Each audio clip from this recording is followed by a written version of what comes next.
these people that came here under orders because they made the brave decision to protect and serve, and here they are now. And just at a time when we were told that the National Guard was going to be able to leave, we have this happen when we really haven't had any serious fraught incidents with the National Guard. They've been able to operate in this city, which I'm sure Mayor Bowser has been proud of, that the city has welcomed them and they've been here, and there haven't been any kind of overt violent incidents involving the National Guard. Every time I have been out and about in D.C., the response I've gotten from people is they've enjoyed having them here because they are friendly, they are helpful. For months, they were helping clean up the district, they were mulching, they were picking up trash, they were making D.C. beautiful. And to have this happen, again, like you said, as they've just received orders to start dwindling those numbers and start leaving the district, is really heartbreaking. We don't know where these two Guards members have come from. We don't know anything about their background right now, but we are hearing that they are in critical condition after being shot. And again, we know from DC police that one suspect is in custody. This was some sort of active shooting. We don't know what led up to it. But again, just a block from the White House on this Thanksgiving Eve. And thankfully, the president and the first lady, of course, had already left for Thanksgiving. But had the president and first lady been there, I think we would have seen even more increased police presence from all law enforcement agencies in this. I mean, it was great to see law enforcement rush to the scene and follow protocol and shut down the corresponding blocks. I think it makes complete sense if those blocks stay shut down for an extended amount of time until they figure out who saw what and if there's any evidence to be gathered. We're going to go back out live to our Julie Donaldson, who is on the scene right now, joining us live near 16th and I. Julie, you have somebody with you. All right, thanks, Soma. We're here with Stacey. Stacey said she was here when she kind of heard everything that was unfolding. Stacey, tell us a little bit about what time did this all happen and what did you hear and see at the moment? It was about... All right, we are listening right now to a press conference that is happening over in Galveston. A 70-year-old man was killed while riding his bike to work late last week, and so his family is asking for justice. Let's listen in. Last week in Galveston, Texas, a 77-year-old grandfather was killed by a hit-and-run driver while bicycling to work at The Spot, a very popular Galveston eatery. Fidel Esparza was left there to die alone by this irresponsible driver who did not stop to render aid or even slam on his brakes. A piece of the vehicle left behind helped the police identify a suspect, and when he heard that they were looking for him, 18-year-old Aiden Prowse of Cypress turned himself into authorities last Friday. To this day, the authorities have yet to reach out to the family with any information on this accident. They did not even notify the family when the suspect turned himself in last Friday. We at the Menudo Club feel that this is no way to treat families that have suffered a loss, particularly when it's a close loved one, and we call on the Galveston authorities to explain their policies on notifications and communications with family members of crime victims. This cannot continue to be the norm. Fidel's son, Javier Estrada, stated that this was not the case of an animal being run over on the streets. It was a human life, and he and Fidel's family are not happy with the way that this case is being handled and the way that the family is being ignored. The suspect, Aiden Prowse, was released only a few hours after turning himself into authorities. The injustice in the way that the suspect is being treated in comparison to the way that the victim's only son is being treated is very obvious, and our Hispanic community must not be handled in this manner. We are here today to stand in solidarity with Javier Estrada and his family as they begin their journey through the justice system. We want to make sure that when the time comes for a trial, that the person responsible receives the maximum sentence that a judge can issue. His victim lies disfigured right now in the morgue, while the suspect sits at home eating and working with family and attorneys trying to find an easy way out of this situation. We at the Menudo Club say, ya no más. The Estrada family will get the justice that they deserve for the tragic loss of their beloved Fidel Estrada. We also want Hispanics to know that the Menudo Club is here to help you if you find yourself neglected, mistreated, or harassed. You can learn more about us at our website, menudoclub.com. At this time, I would like to present to you Mario Garza of the Take Back Our City Victims Group, who will share some important information concerning Aiden Proust and his building criminal record. Don't touch these. Thank you all for being here. Yes, my name is Mario Garza, and I advocate on behalf of victims through my organization, Take Back Our City. To add further insult is to give you what has become clear focus in what's going on in our county and in neighboring counties. Aiden Proust was charged with a felony back in April. Him and another defendant trespassed onto a water treatment plant, committed about $12,000 worth of damage in that plant, was released on a PR bond, and to further, later was that charge was subsequently dismissed in August of 25, so this year. That just adds further insult to this family's loss, that this may have or could have been somewhat prevented through some type of possible probation. The reason why I bring this up is, while the case was dismissed, the reason for the dismissal was that the prosecutor's office stated that they couldn't prosecute the case beyond a reasonable doubt. Even though you read the charging instrument, the report, it states that the two defendants were caught on camera destroying the property. So I think those things sort of conflict. And I think it just further brings into focus what could have been had maybe this young man been put on some type of probation or some type of program that would have held him accountable, so that maybe on the night in question he would have stayed out of trouble and maybe not have ran over or killed Mr. Estrada. A 77-year-old man on his way to work. That should appall, that should anger, and that should question what justice will look like in this case, which is now a collision involving death. That is the current charge out of Galveston. Every life matters. Every person has a right to live, and Mr. Estrada was no different. Thank you.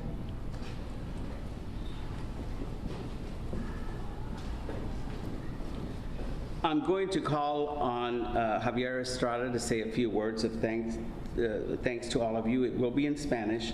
And before I do that, I do want to mention that we have some very special guests here with us today, beginning with Mario and his victims group. We also have two congressional candidates. We have Barrett McNabb. We have Crystal Sarmiento, who is also a member of the City Council of the Manville City Council, and we have Oscar Gonzalez, who is a candidate for county sheriff.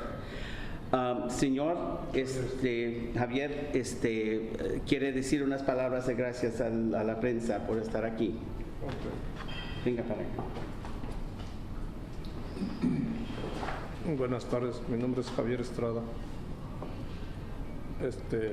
Yo lo que pido es justicia, y lo que no estoy de acuerdo que la policía no me haya avisado All right, we were just listening in to relatives of a cyclist, 77 years old, who was killed, and they are wanting justice.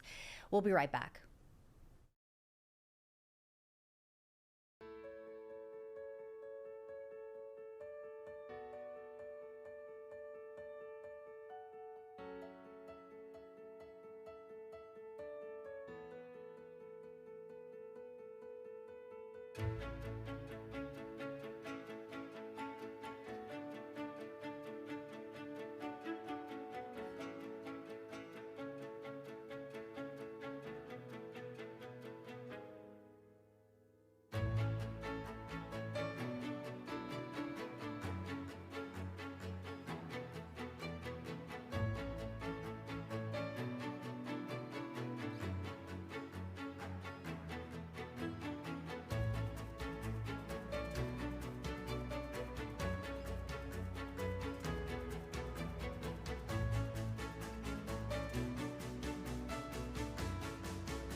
All right, let's talk about the weather. It has been nice and pleasant. It was a little cool this morning. I got my run in, Ramisha, a little sore, Awesome. but it was great because it's just a lot cooler, and that's better for runners. Okay, I got to work out into, but good. it was the dance variety. Oh, well, that's at the gym. wonderful. So, Yes. yeah, I did Well, that, that's wonderful. and I did a bar class, so that was nice for a little toning because you gotta Yes. have to mix it up. So, Yes, you do. Yeah. but that's good. You got your run in. Hopefully, you're not too sore. Yeah, Did you well, stretch before? I did, and after we're gonna be Okay. in on it together, working all evening, right? Yes. So we'll get through it together. But We'll get through it, but yes. But a lot of people asking about Thanksgiving and what are people going to expect?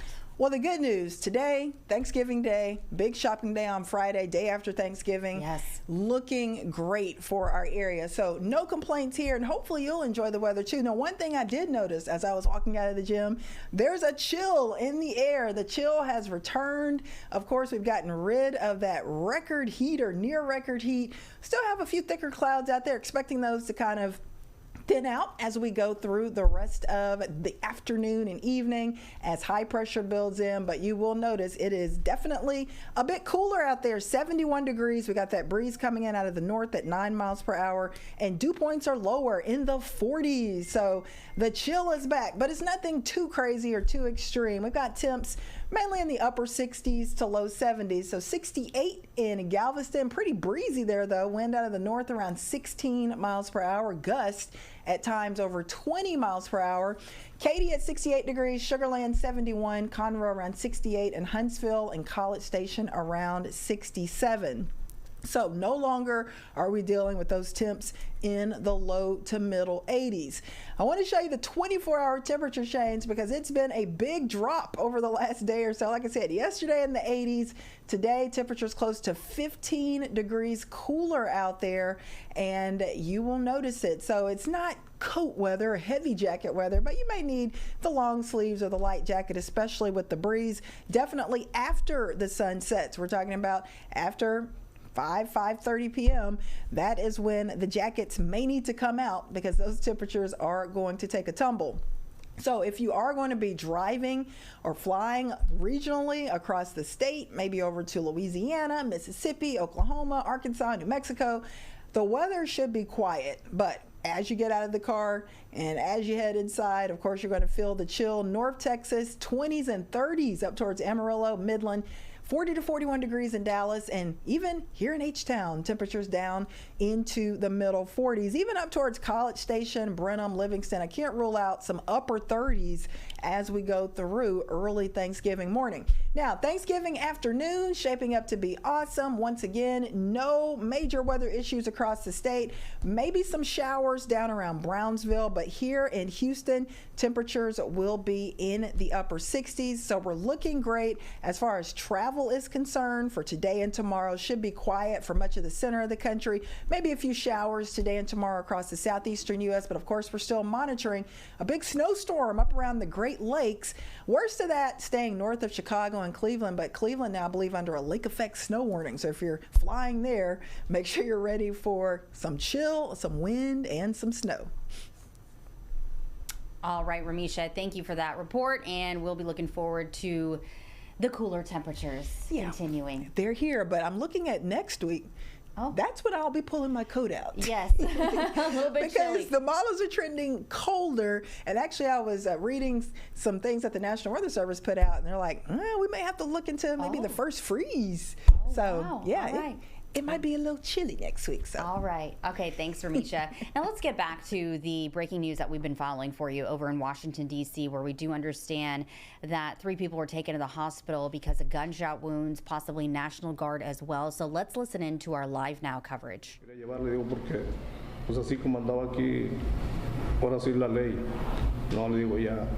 That they do have some sort of news conference in the coming minutes so we can learn more information. Again, this is all coming in very quickly. You see police, they're on scene asking people to push back. You see a lot of people with their phones out, their cameras out, along with news crews. And I do want to tell you right now, Reagan National Airport has issued a ground stop. This is in effect until 4 p.m.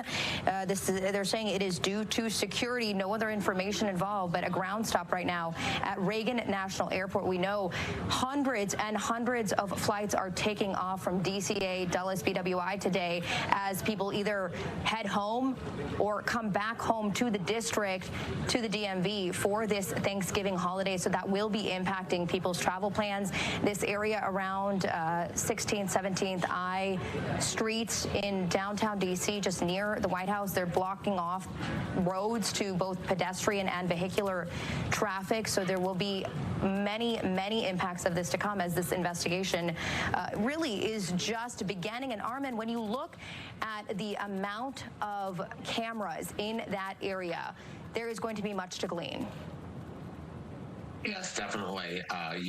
I know there's techniques such as, artificial intelligence that can do facial recognition much faster than the old days where it's just people looking through these pictures. Now you can cross-match, you can find this suspect, find out where they were using other video feeds that they have and quickly build a picture so much faster than you were able to do before and find out if you had any additional co-conspirators that were going on. Look, these kinds of attacks, we're seeing these happen almost on a daily basis. All over the country, these premeditated attacks on law enforcement. These guys were just out there protecting the city. It sounds flippant to say about putting their lives on the line, just like anyone who wears a uniform, whether it's a firefighter, a police officer, soldier, sailor, Air Force, a Marine, every day going out, getting paid to protect the public. And for the public to come out and actually attack them is wholly unacceptable as the antithesis of everything that we are as a constitutional republic. And that I would privilege. Yep. Thank you so much for your insight. I just real quick want to read a post on Truth Social from President Donald Trump. He says the animal that shot the 2 National Guardsmen, with both being critically wounded and now in 2 separate hospitals, is also severely wounded. But regardless, will pay a very steep price. God bless our great National Guard and all of our military and law enforcement. These are truly great people. I, as President of the United States, and everyone associated with the office of the presidency, am with you. President Donald Trump just posted that here in the last few minutes online. And I want to go live now to our Bob Barnard, who is live in front of the White House. Bob, what is the scene there? Yeah, Homa, well, there's music playing, but it's actually fairly quiet. I thought there might be more tourists here, but they've probably just gone down the street. This is the White House here. You're looking at Lafayette Square, which is on lockdown, and there, in some places where the public would normally walk, there is police tape, but there also, you see these heavily armed, uniformed Secret Service agents right here on the property here.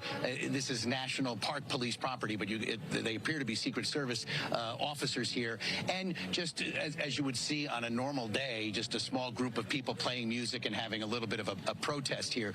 One looks like anti-Trump, and then there's another one here as well. But this whole complex is closed off, and many streets around here, so pedestrians are able to walk down the sidewalk. That's why you see people standing here. But this is H Street, right in front of the famous St. John's Episcopal Church here. The street is closed to traffic, as is I Street 1 block north, starting at 15th Street. So there is a wide perimeter here, and this is looking back against what would be normally traffic down H Street toward 17th. So that's where you see the police tape there is going to be keeping anybody from walking or driving there, beyond that point. And you see DC police are here helping to maintain the perimeter as well. So where you're looking from Doug Wilkes's camera, his facing right down there, is the scene 1 block south of where the shooting was. So the intersection with the flashing lights that you're seeing there is 17th and H. So 1 block north to the right of your screen there would be where this happened, just to show you how close it was to the White House. And obviously there are a lot of plainclothes detectives and others, as you see this gentleman here, actually who I recognize. How you do? There are a lot of law enforcement, Metro Transit Police, MPD, U.S. Park Police, and Secret Service all involved. And I'll tell you, Homa, on our way here to the White House to help assist in the coverage, we saw a large police and fire presence right down by Capital One Arena. And we believe there's a Caps game tonight, and we thought perhaps it had to do with the shooting here, but it was an elderly couple that had lost control and smashed into a building along 7th Street, basically right across the street excuse me, I said 17th, 7th Street at I, right across basically from Capital One Arena, and there were National Guard troops standing there helping to provide perimeter security down at that scene. So if you've been downtown and you thought the National Guard were gone, they are not. They were at that scene, and they were here at 17th and I earlier this afternoon at the time of the shooting. Homa. Bob, it is such a stark contrast to see your camera and your perspective right there in front of the White House, Lafayette Park, and to see the active scene just a block away. It seems so calm where you are, so chaotic where Julie's camera is. Bob, we'll check in with you in just a little bit. Is there something you want to show us? That's good. You doing all right? Yes, absolutely. Yeah. Sorry, just saying hi to people I know here, trying to see if there's any more information. Okay, but we'll again, let you gather. Before we go, I'm just going to mention that we believe the one suspect is in custody, but they're obviously taking it seriously. Here is a uniformed, heavily armed man at Lafayette Square maintaining the lockdown at the White House, even right now. Okay, Bob, we'll check in with you in just a little bit. Thank you so much. We're going to head over to Julie Donaldson now, who is live at the scene. Julie, what's the latest that you can tell us now? So, Homa, we were further down, and the police, they just pushed everybody back up to 16th Street. They wanted to expand the area where they're doing this investigation, and you saw the heavily presence there. They were moving those ropes back. All of the media, there's dozens of media out here covering this, trying to figure out what is going on as this is unfolding right here in front of us, just again a block from where Bob's at the White House. So they did push everybody back a block, and that included everybody that was out there kind of just curious as what was going on. We came across Trisha. Trisha said you heard sirens and she was in the area wanting to check out the White House. What was just your reaction when you heard everything that was kind of going down? You know, at first we just heard sirens and didn't think much of it. We continued to walk. We were working our way to another metro station, and then security obviously was getting tighter. We asked one of the Secret Service agents if this was temporary or normal security, and he said temporary. And then we just happened to walk upon is it Farragut Square, where all this was happening. And you're from Georgia. What brings you up to D.C. for the holidays? Our son lives here, so we're visiting him. He's working today. So when you're talking to people down there that are going on, what are people saying out of their curiosity with such the presence that's going on here? We didn't really hear anything. Yeah. What's just your reaction to kind of this unfolding and knowing that, you know, there's a shooter and there's been injuries as well to National Guard? It made us wonder if we needed to get out of the area quickly. The other side is there's so much security and police presence here now. We figure it's fairly safe. And what have you been able to do so far in D.C. before this? We went to the Portrait Museum today and had lunch. Any concerns on safety as you continue on? We had no concerns on safety, and I feel fairly safe. Okay. All right, thank you. Of course, a part of that feeling safe is that there is such a heavy presence here. We've heard so many different people that I've talked to, some of them that didn't want to go on camera, trying to say what they saw, what they heard at the time. It's just a lot of speculation because some numbers have been very differing from one to the next. But again, we continue to wait to see what information more we do have coming out on what actually took place here, aside from what we already have, Homa. Julie Donaldson on scene for us, speaking with witnesses, people in the area. As you heard from that woman visiting from Georgia, a lot of people are in town to see their family, to see their friends. A lot of people have returned back home to the district, living in other places. So a very active scene right now. Julie, thank you. We'll check back in with you in just a little bit. I'll let you go gather as we take a live look at Skyfox over the scene here at 17th and I, just again a block from the White House.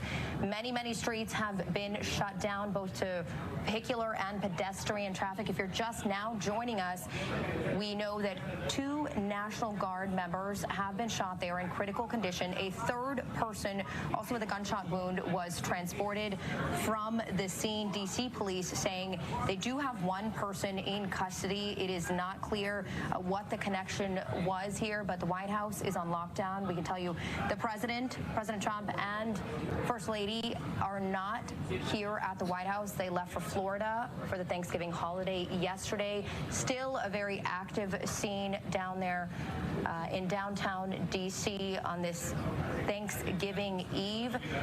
President Trump writing on Truth Social just a few minutes ago that whoever did this will pay a steep price. We know at the height there were about 2,000 National Guard members here in the district from all over the country. Here's President Trump's post right now on social media. He's saying the animal that shot the 2 National Guardsmen, with both being critically wounded, are now in 2 separate hospitals, is also severely wounded, but regardless will pay a very steep price.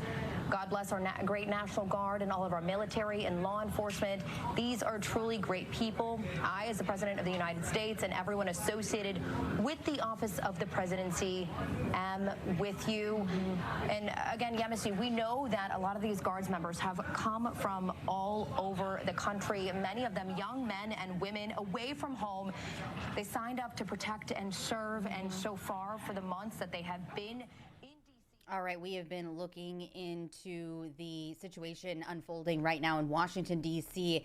Very scary. We do know that 2 National Guardsmen have been shot, and we also know that the airport there, Reagan National Airport, is on a ground stop for safety reasons. The White House also is under lockdown, and we do know that President Trump and Vice President J.D. Vance, also the First Lady Melania Trump, they're all not in the White House. President Trump and Melania Trump are in Florida for Thanksgiving, according to reports, and J.D. Vance is at another location. He's been talking to troops. He's in Kentucky. So we're continuing to follow all of this, and we're going to switch our coverage from Live Now over to Fox News Channel to hear what they are reporting. The Shattered glass around the bus stop that separates the sidewalk as well as the train station itself. In terms of the update, we do expect D.C. police to be giving an on-camera briefing here, I would imagine, within the next hour or so. We are also waiting to get more details. They are, well, there it is live right now. Here, can we show this, Mark, real quick? Yeah. Can you say it one more time? What was it? 17th and Penn. 17th and Penn is going to be where the news briefing is going to be. Any idea how long? Any idea how long, sir? How long out? Your guess? Okay. So 17th and Penn for our crews that'll be out there is going to be where the media briefing is going to be. This is kind of the new setup here, where they have now put up new police tape. We're just a block away, again, if you know from D.C., from the Hay Adams Hotel, the St. Regis, and they've been pushing everybody back here because the police were getting, they were trying to do their investigation, and there were so many law enforcement agencies that were coming in. Aisha? Dip out of view, and we're going to take you live right now to Vice President J.D. Vance. He is speaking right now to the troops at Fort Campbell on the Kentucky-Tennessee border. Let's listen in to see if he addresses the shooting. Well, it is great to be here in beautiful Fort Campbell, Kentucky, and let me just say,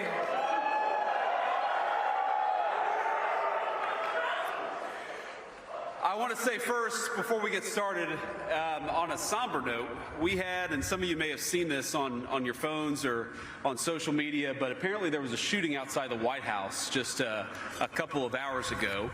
And we're still learning everything. We still don't know the motive. There's a lot that we haven't yet figured out. But what we do know is that a couple of National Guardsmen were injured in the line of duty. And first of all, I want everybody who's a person of faith to say a prayer for those two National Guardsmen, that they're able to spend Thanksgiving with their families instead of losing their lives, because I understand they're still in pretty tough condition. But I think it's a somber reminder that soldiers, whether they're active duty, reserve, or National Guard, our soldiers are the sword and the shield of the United States of America. And as a person who goes into work every single day in that building and knows that there are a lot of people who wear the uniform of the United States Army, let me just say very personally, thank them for what they're doing. We're grateful to them, and we're praying that they're going to be safe and they're going to spend Thanksgiving with their families. God bless them. Now, I'm going to talk a little bit about the business of the Army and about what you're doing and about why it's important to the United States of America and why we are proud of you, every single one of our soldiers here in Fort Campbell and all across the world. We have got some incredible guests here to honor this moment, to honor you, to say thanks to so many of you for spending time away from your families here this day before Thanksgiving. And I want to give just a few shout outs to some of our special guests before we get started. First of all, to General Travis McIntosh and Command Sergeant Major Charles Walker, thank you guys for leading this incredible facility, and thank you for serving in the United States Army and making us proud. Where are you guys? Please stand up and be recognized. Thank you all.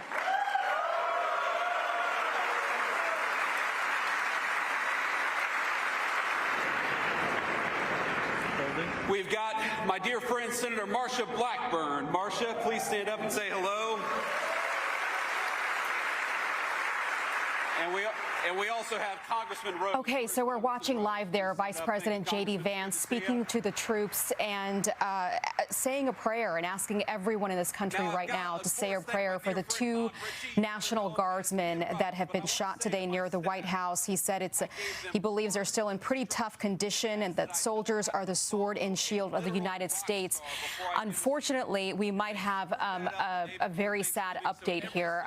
This is a statement from the governor of West Virginia, Governor Patrick Morrisey, on X right now, saying that two members of the West Virginia National Guard were shot earlier in Washington, D.C., and according to reports on the ground, one did not survive the attack and the other was taken to a nearby hospital.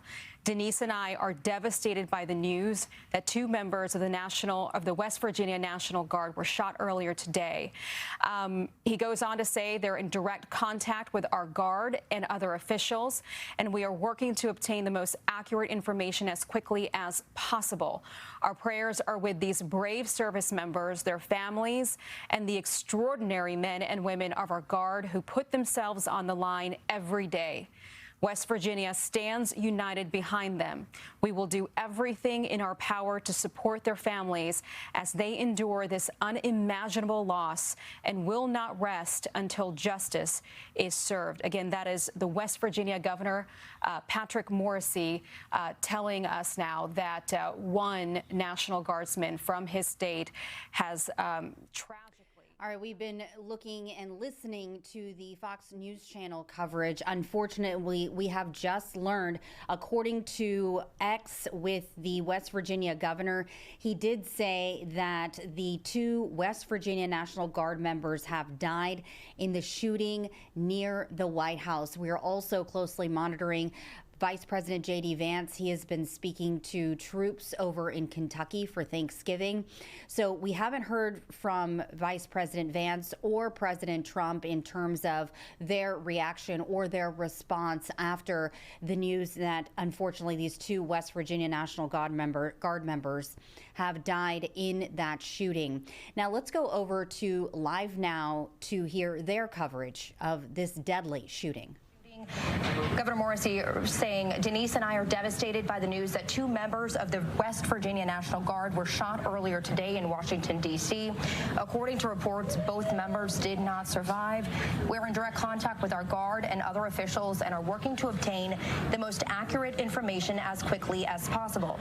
He goes on to say our prayers are with these brave service members, their families, and the extraordinary men and women of our Guard who put themselves on the line every day. West Virginia stands united behind them.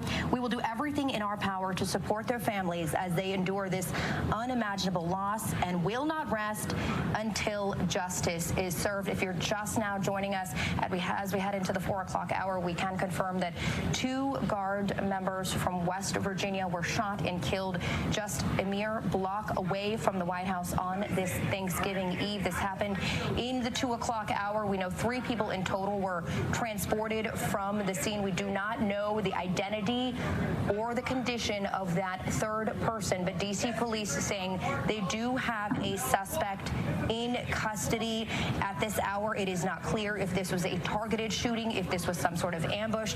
We know Guards members, National Guard members, have been on the streets of D.C. for months now at their peak, reaching about 2,000 members from all over the country, states all over the country sending their Guards members here. And we now know that these 2 who have tragically been killed were from West Virginia. I want to go back out live to Bob Barnard, who is outside the White House at this hour. Bob, what can you tell us?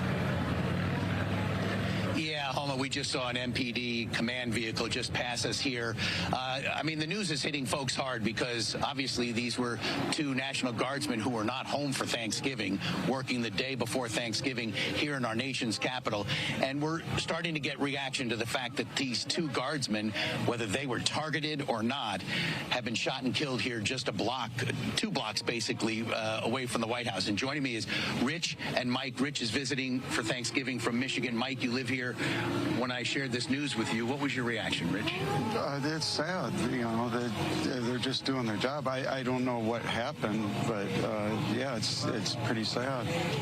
We don't know either. And Mike, you live here. Your thoughts as a D.C. resident that these 2 Guardsmen away from their families for Thanksgiving, working on our streets, were either ambushed or somehow, I mean, you got to believe they were targeted if they were both shot and in uniform. Your thoughts? Yeah, it just seems like tempers are flaring and things are getting to a boiling point. At some point, you know, it's got to stop. I was telling our viewers we were earlier, Doug Wilkes, my photographer, and I, down by the Capital One Arena where there's a Caps game tonight. There was a large police presence. A car had lost control and smashed into a building, but there were uniformed National Guards people there helping to provide perimeter security at that scene. Have you seen them on the street? Have you had any interactions, either Rich while you're visiting or Mike since you do live here? There hasn't been a lot, but once in a while you'll see one. Yeah, I think a lot of people, and we work here, haven't seen much of them. It seems to have been ratcheted down, but they're still here. Again, Rich, you know, you're here for fun for Thanksgiving, and you see and walk into something like this. I don't really know how to react without knowing any details because, like I said, you just don't know.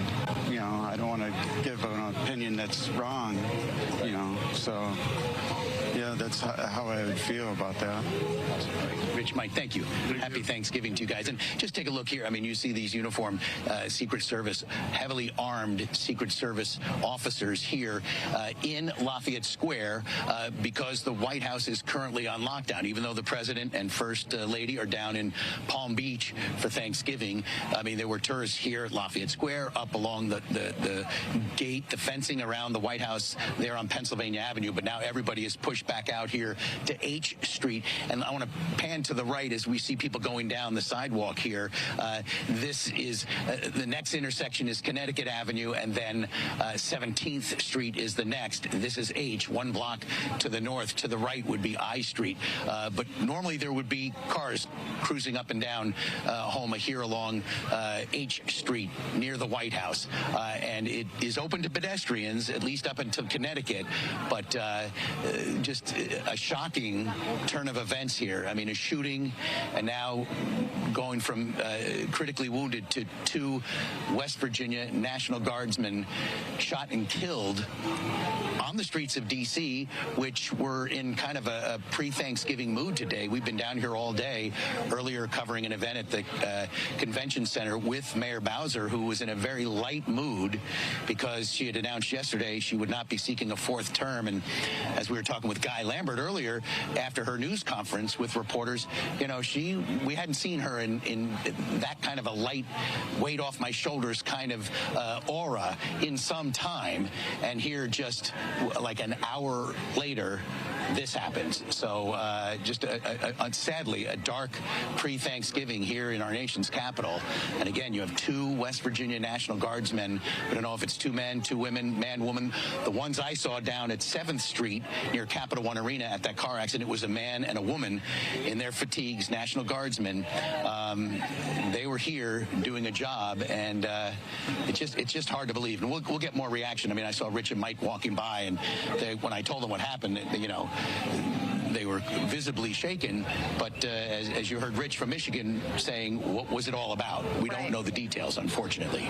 And Bob, those details are coming in very slowly at this hour, but we'll check back in with you in just a little bit. Thank you so much, Bob Barnard, live for us in front of the White House. And just to catch you up, if you're just now joining us, the governor of West Virginia confirming that the 2 Guards members from West Virginia have been shot and killed here on the streets of D.C. Let's go back out live to Julie Donaldson, who is on the scene there near 16th and I. Julie? Hey, Houma. When that news came out that these 2 Guardsmen did not survive this, you could just really feel a heaviness here. I mean, there is a very heavy presence of media lining the entire way down 16th Street, even down to 17th.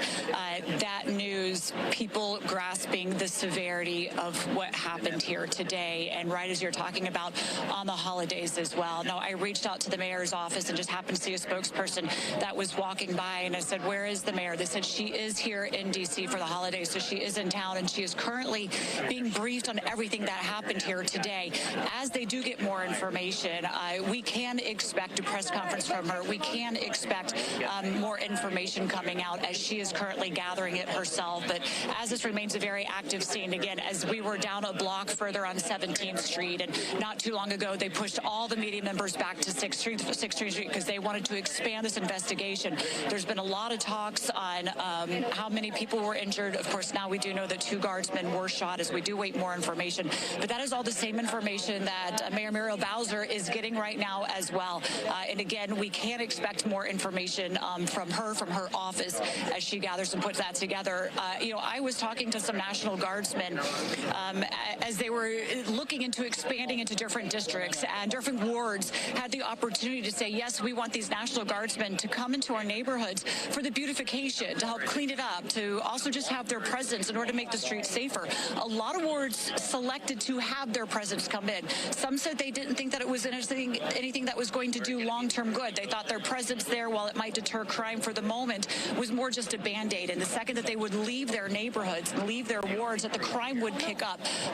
But when you're talking to the National Guardsmen, and he said a lot of the National Guardsmen, I know the 2 that were shot not from here, they're from this area. A lot of them took pride in the work that they were doing. as well. But today, all of them will have a heavy heart as things unfolded here as well, Homa. Okay, what am I doing? And we're going to continue our breaking news coverage into 2 West Virginia Guards members killed on the streets of D.C. as the 4 o'clock begins right now. I'll toss it over to Kenneth and Angie.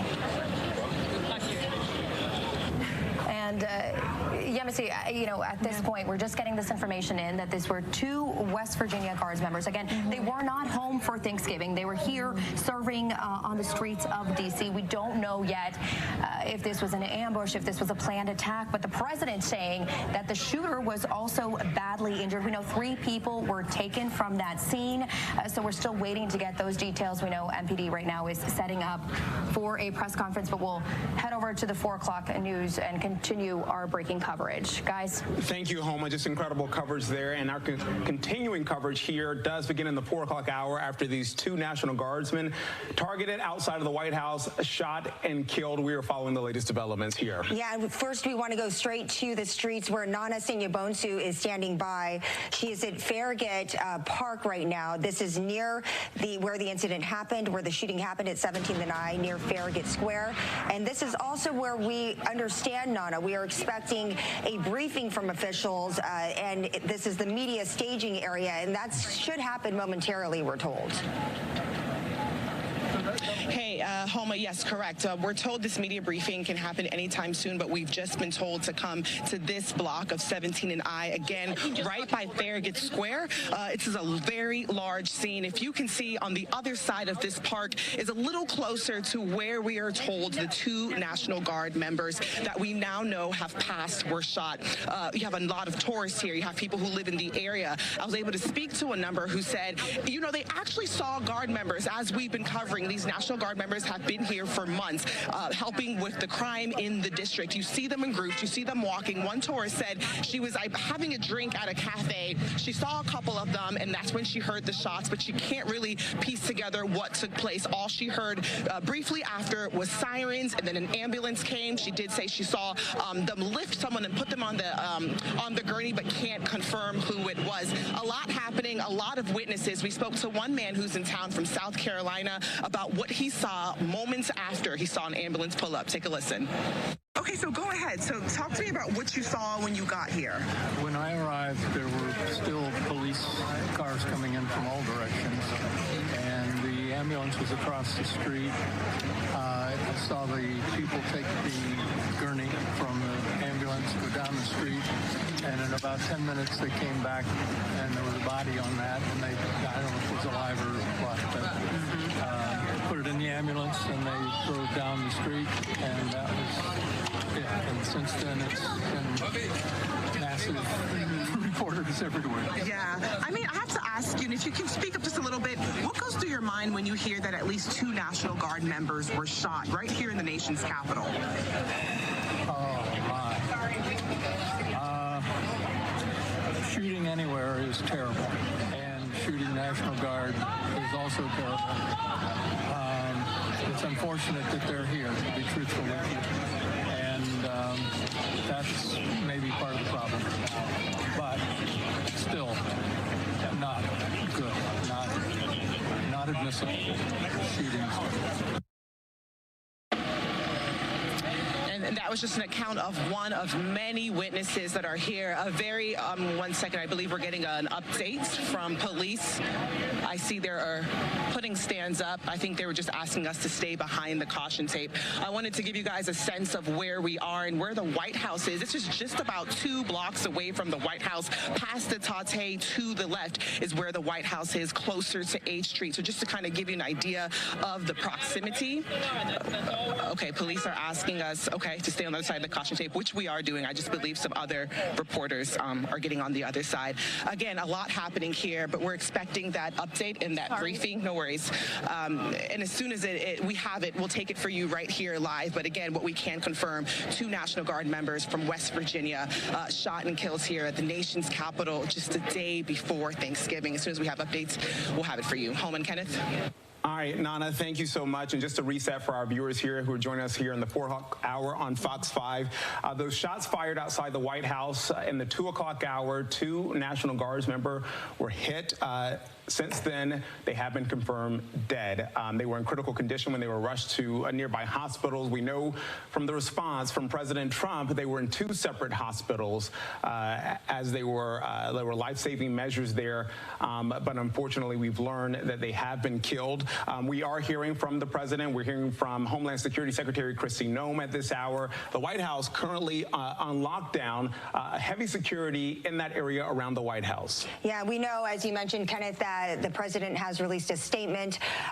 He has been briefed on this. Mayor Muriel Bowser also briefed on this shooting that took 2 lives of our National Guardsmen from West Virginia. 17th and I in Farragut Square, that remains shut down.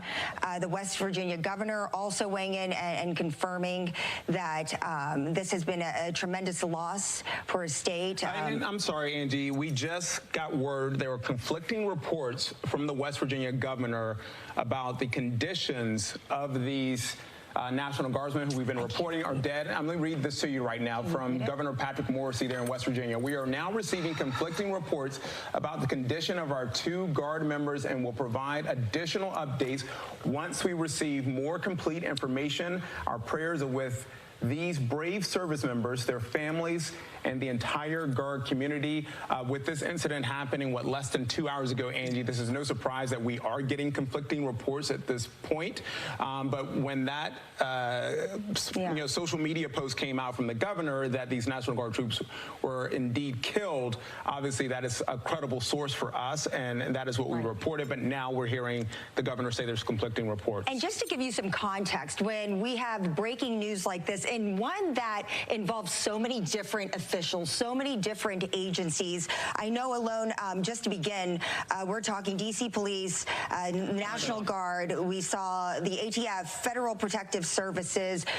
We have their local authorities for the Guardsmen and where they're from. They're all coordinating this, and we are doing our best as is everybody, and not jumping ahead of the facts, not jumping ahead of conclusions here, just relying on our sources and the official ones at that. What we do know, though, is that as of right now, you mentioned the White House is on lockdown, but they don't believe that there is an imminent threat out there to the public. But with any investigation like this, especially one that involves members of our U.S. military, this is going to be a huge investigation where they're going to have to set the perimeter, canvass the scene. It's going to take a lot of time, and that's why you see such a huge volume of officer presence here. And we still will not have a timetable, probably for a long time, as far as when everything will open up. But the suspect, we are told, was wounded and is in custody. Is in custody. The president, putting on social media the animal that shot the 2 National Guardsmen, with both being critically wounded and now in 2 separate hospitals, is also severely wounded, but regardless will pay a very steep price. We have no information, no details about this suspect. We've heard some information about this person. This gunman had been in a hoodie on this 70-degree day here in Washington. Obviously, the day before Thanksgiving, there are a number of people always around the White House and near the White House. But at this point, no information about that suspect or any motives, any political motives at this point. But as you see, that's a live scene there in Northwest D.C. A large, not only police presence, but a number of federal agencies are on the ground there. And this is common and typical in these types of situations where, again, the White House is locked down, but the White House will be locked down on something pretty simple, just any potential threat. Obviously, there's a major threat here, which is why you have the White House locked down. And the president and the first lady are currently in Florida, so they're not even there, but this is still normal to have this type of security presence there. We're going to get to our Josh Rosenthal, who's on this scene as well. We have a number of reporters there. Josh, where are you and what are you seeing? Kenneth, Angie, I'm standing just in front of the intersection of 16th and I. That's what's there behind me. And the reason that we're standing this far back from the police tape is because I want to give you this wide angle to show you just how expansive this crime scene is. We're standing on I Street, so that first intersection you see here is 16th. The one just after it, that's I and 17th. That is where we believe that these shootings took place. And as you can see, it is emergency vehicles and chaos at this point, from our vantage point, pretty much as far as the eye could could see. Now, if you follow me up this direction, Joaquin Neto doing a really great job here walking with me. We are now approaching the intersection of 16th and I, and to give you a better idea of where exactly this is down here, Neto, if you could turn in my direction, right down there, only a block or two, that's the White House, which, as you guys were saying earlier, is on lockdown. One thing about this, what appears to be a tragedy happening in this area, especially this time, right before Thanksgiving, you have a lot of people, tourists, walking all throughout here. We just spoke with a couple of people who said they were from Virginia, a little further out. They came here to D.C., they said, just to spend a nice night in the city ahead of the holidays, and they just so happened to walk by this crime scene and this apparent tragedy. They said they were devastated to see this, and person after person has said, in particular, this is tough to see and learn about just ahead of the holidays. Take a look over here in this direction, back to where we came from. You can see police vehicles, in some cases, still pulling up. That's D.C. police right there. If you keep going to your left, Neto, another police vehicle. And so, as this information trickles out, guys, about what exactly happened here and the condition of various people involved, it is important to remember this is still very much an active crime scene. That police vehicle right there just had to tell people to get out of its way, and it sped down towards the White House. And right now, this is very much the scene. Here, if you look back in this direction, Neto, you can see these are just normal drivers, it would appear, who either parked there or driving by the area. They are trying to navigate this just as we are, just as tourists on foot are, and just as police are. Just come on back here for 1 second with me. I'm going to see if we can talk to some of these people who are standing by. Excuse me, I'm sorry to bother you. It's okay. I understand some folks not wanting to go on live TV. That's okay. That's okay. Just trying to get a sense for you guys at the reaction among people. I'm sorry to bother you. Could I ask you real quick, ma'am? Let's try this one. Come over here. I'm terribly sorry to bother you. I'm Josh. Can I just ask you what you think of all this happening? It looks like you were just passing by. Yeah, I'm actually on a call. Can you? That's okay. No worries. As you guys can see, very much a fluid situation here. A lot of people passing by over here in this direction. Families passing by, just trying to figure out, like we are, like police are, what exactly is taking place. For now, I'm going to send it back to you. All right, Josh, thank you there. I know people are just coming out because they want to see that scene, try to figure out what's going on, but also just go about their day. Bob Barner is also very close to the scene. I think you're near Lafayette Park. Let's bring in our Bob Barner to see what he's got. Hey, Bob. Hey there, Kenneth and Angie. Yeah, it's fairly quiet here, and anybody who on this day before Thanksgiving, visiting friends, family, or just as a complete family from out of town would have hoped to have been right up alongside the White House gates on Pennsylvania Avenue. Unfortunately, they're kept here. This is at the far northern perimeter of Lafayette Square, right along H Street, and you see a lot of protesters here, and some people have been kind of jawing at each other, and the heavily armed Secret Service uniformed police are maintaining a perimeter. There is police tape here at kind of the main walkway, which would extend south along 16th Street straight down to the front of the White House down there on Pennsylvania Avenue. But the heavily armed uniformed Secret Service police have been here since we arrived here about an hour ago. They are maintaining the perimeter because the White House is on lockdown. So you got to believe there are a lot of people in the White House complex who are hoping to get out maybe a little bit earlier today because it is the day before Thanksgiving, and they're being held in.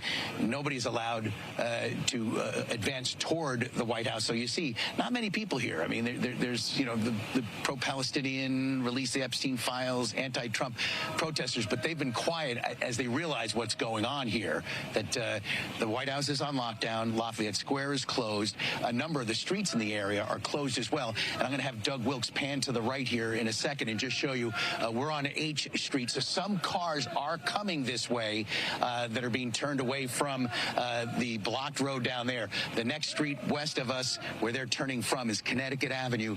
The street beyond that, where you see the flashing lights, that would be 17th Street at H. The incident is to the right, 1 block north at 17th and I is where this shooting happened. So pedestrians are able to get as far as Connecticut Avenue, but cars are being kept several blocks away from where we are. Some are able to leave this area. Those that were in parking garages here or on the curb, but no vehicular traffic is allowed into this area. Again, you can see some pedestrians, but it's a wide perimeter still around this scene. And as Josh was doing moments ago, we've talked to people as we've been sharing this news now, conflicting news about the conditions of the 2 West Virginia National Guards men, women, we're not sure genders, but who were shot this afternoon, literally just 3 blocks from the White House, slightly north and west of the White House. For what reason, we don't know. You would almost believe if 2 of them were shot, they had to have been targeted in some way, but we don't know. And the gunman who allegedly shot at them, according to our law enforcement sources and even the president's tweet, has been wounded and is at the hospital as well. So it's just an odd scene here.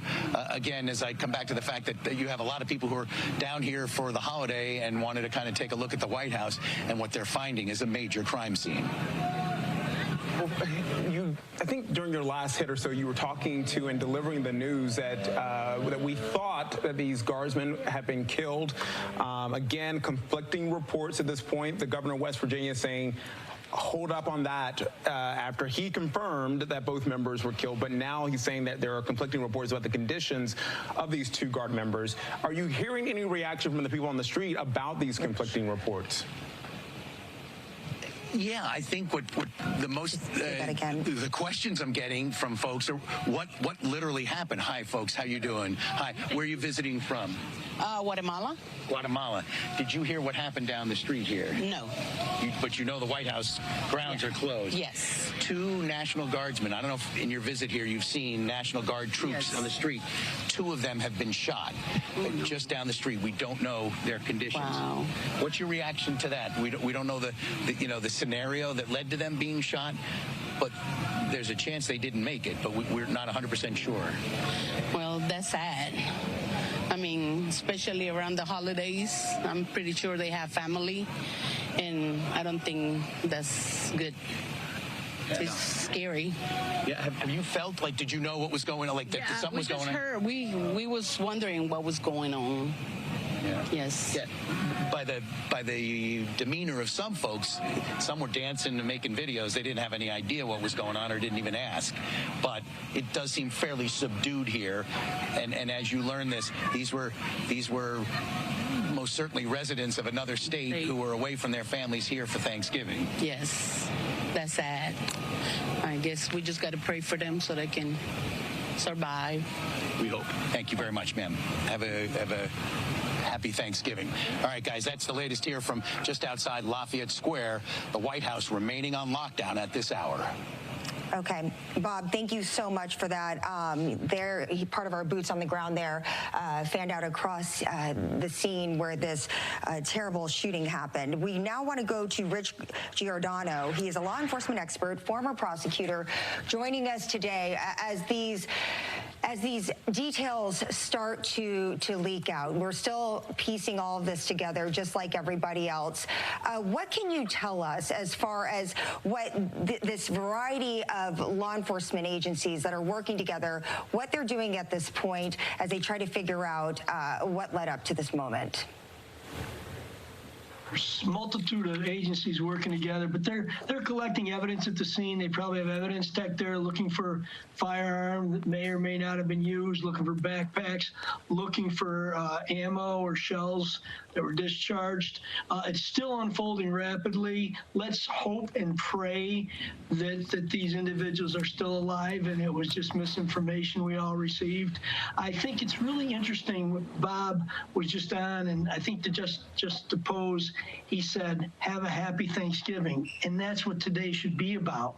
People heading home for Thanksgiving. This is brutally unfair when these unfold, especially to the Guardsmen in West Virginia and their families are probably struggling to figure out who got shot. Are they alive? Are they not? But they probably haven't been able to identify. We have been listening live there to Live Now with some coverage. I'm Coco Dominguez here, where breaking news has been taking place at the nation's capital. 2 National Guardsmen from West Virginia have been shot. Their status is still kind of up in the air. They're still trying to figure it all out. So many agencies are on the scene right now. We're waiting right now for a press conference from the DC police any minute now to find out some more of that information, some more of those details that people really want to know. But right now we're going to take you over to Fox News now with continued coverage there in Washington, D.C. Some expertise here. A lot of speculation can go several different ways right now. This happened in our nation's capital. It happened near the White House. It seems to be very brash and bold of an attack of some sort. We don't know anything about motive. But tell us about going into a holiday, the type of intelligence we're gathering, what we're seeing. I would imagine we're kind of getting flooded with stuff in these types of environments. How do you weed through that? And is there any way that if this was some sort of orchestrated attack, it was on our radar at all? Well, Joey, first I just want to say I'm in real-time contact with the Pentagon on this one and speaking to also former, or rather law enforcement sources in D.C., and they are very clear. They are not confirming. I know the West Virginia governor has now retracted that post, but the understanding is, as of this moment, that those 2 National Guard members are fighting for their lives in the hospital. So in critical condition, but they are very much still in the fight as I'm speaking to you. And so that is obviously a very encouraging turn in the stories we're going into this holiday season.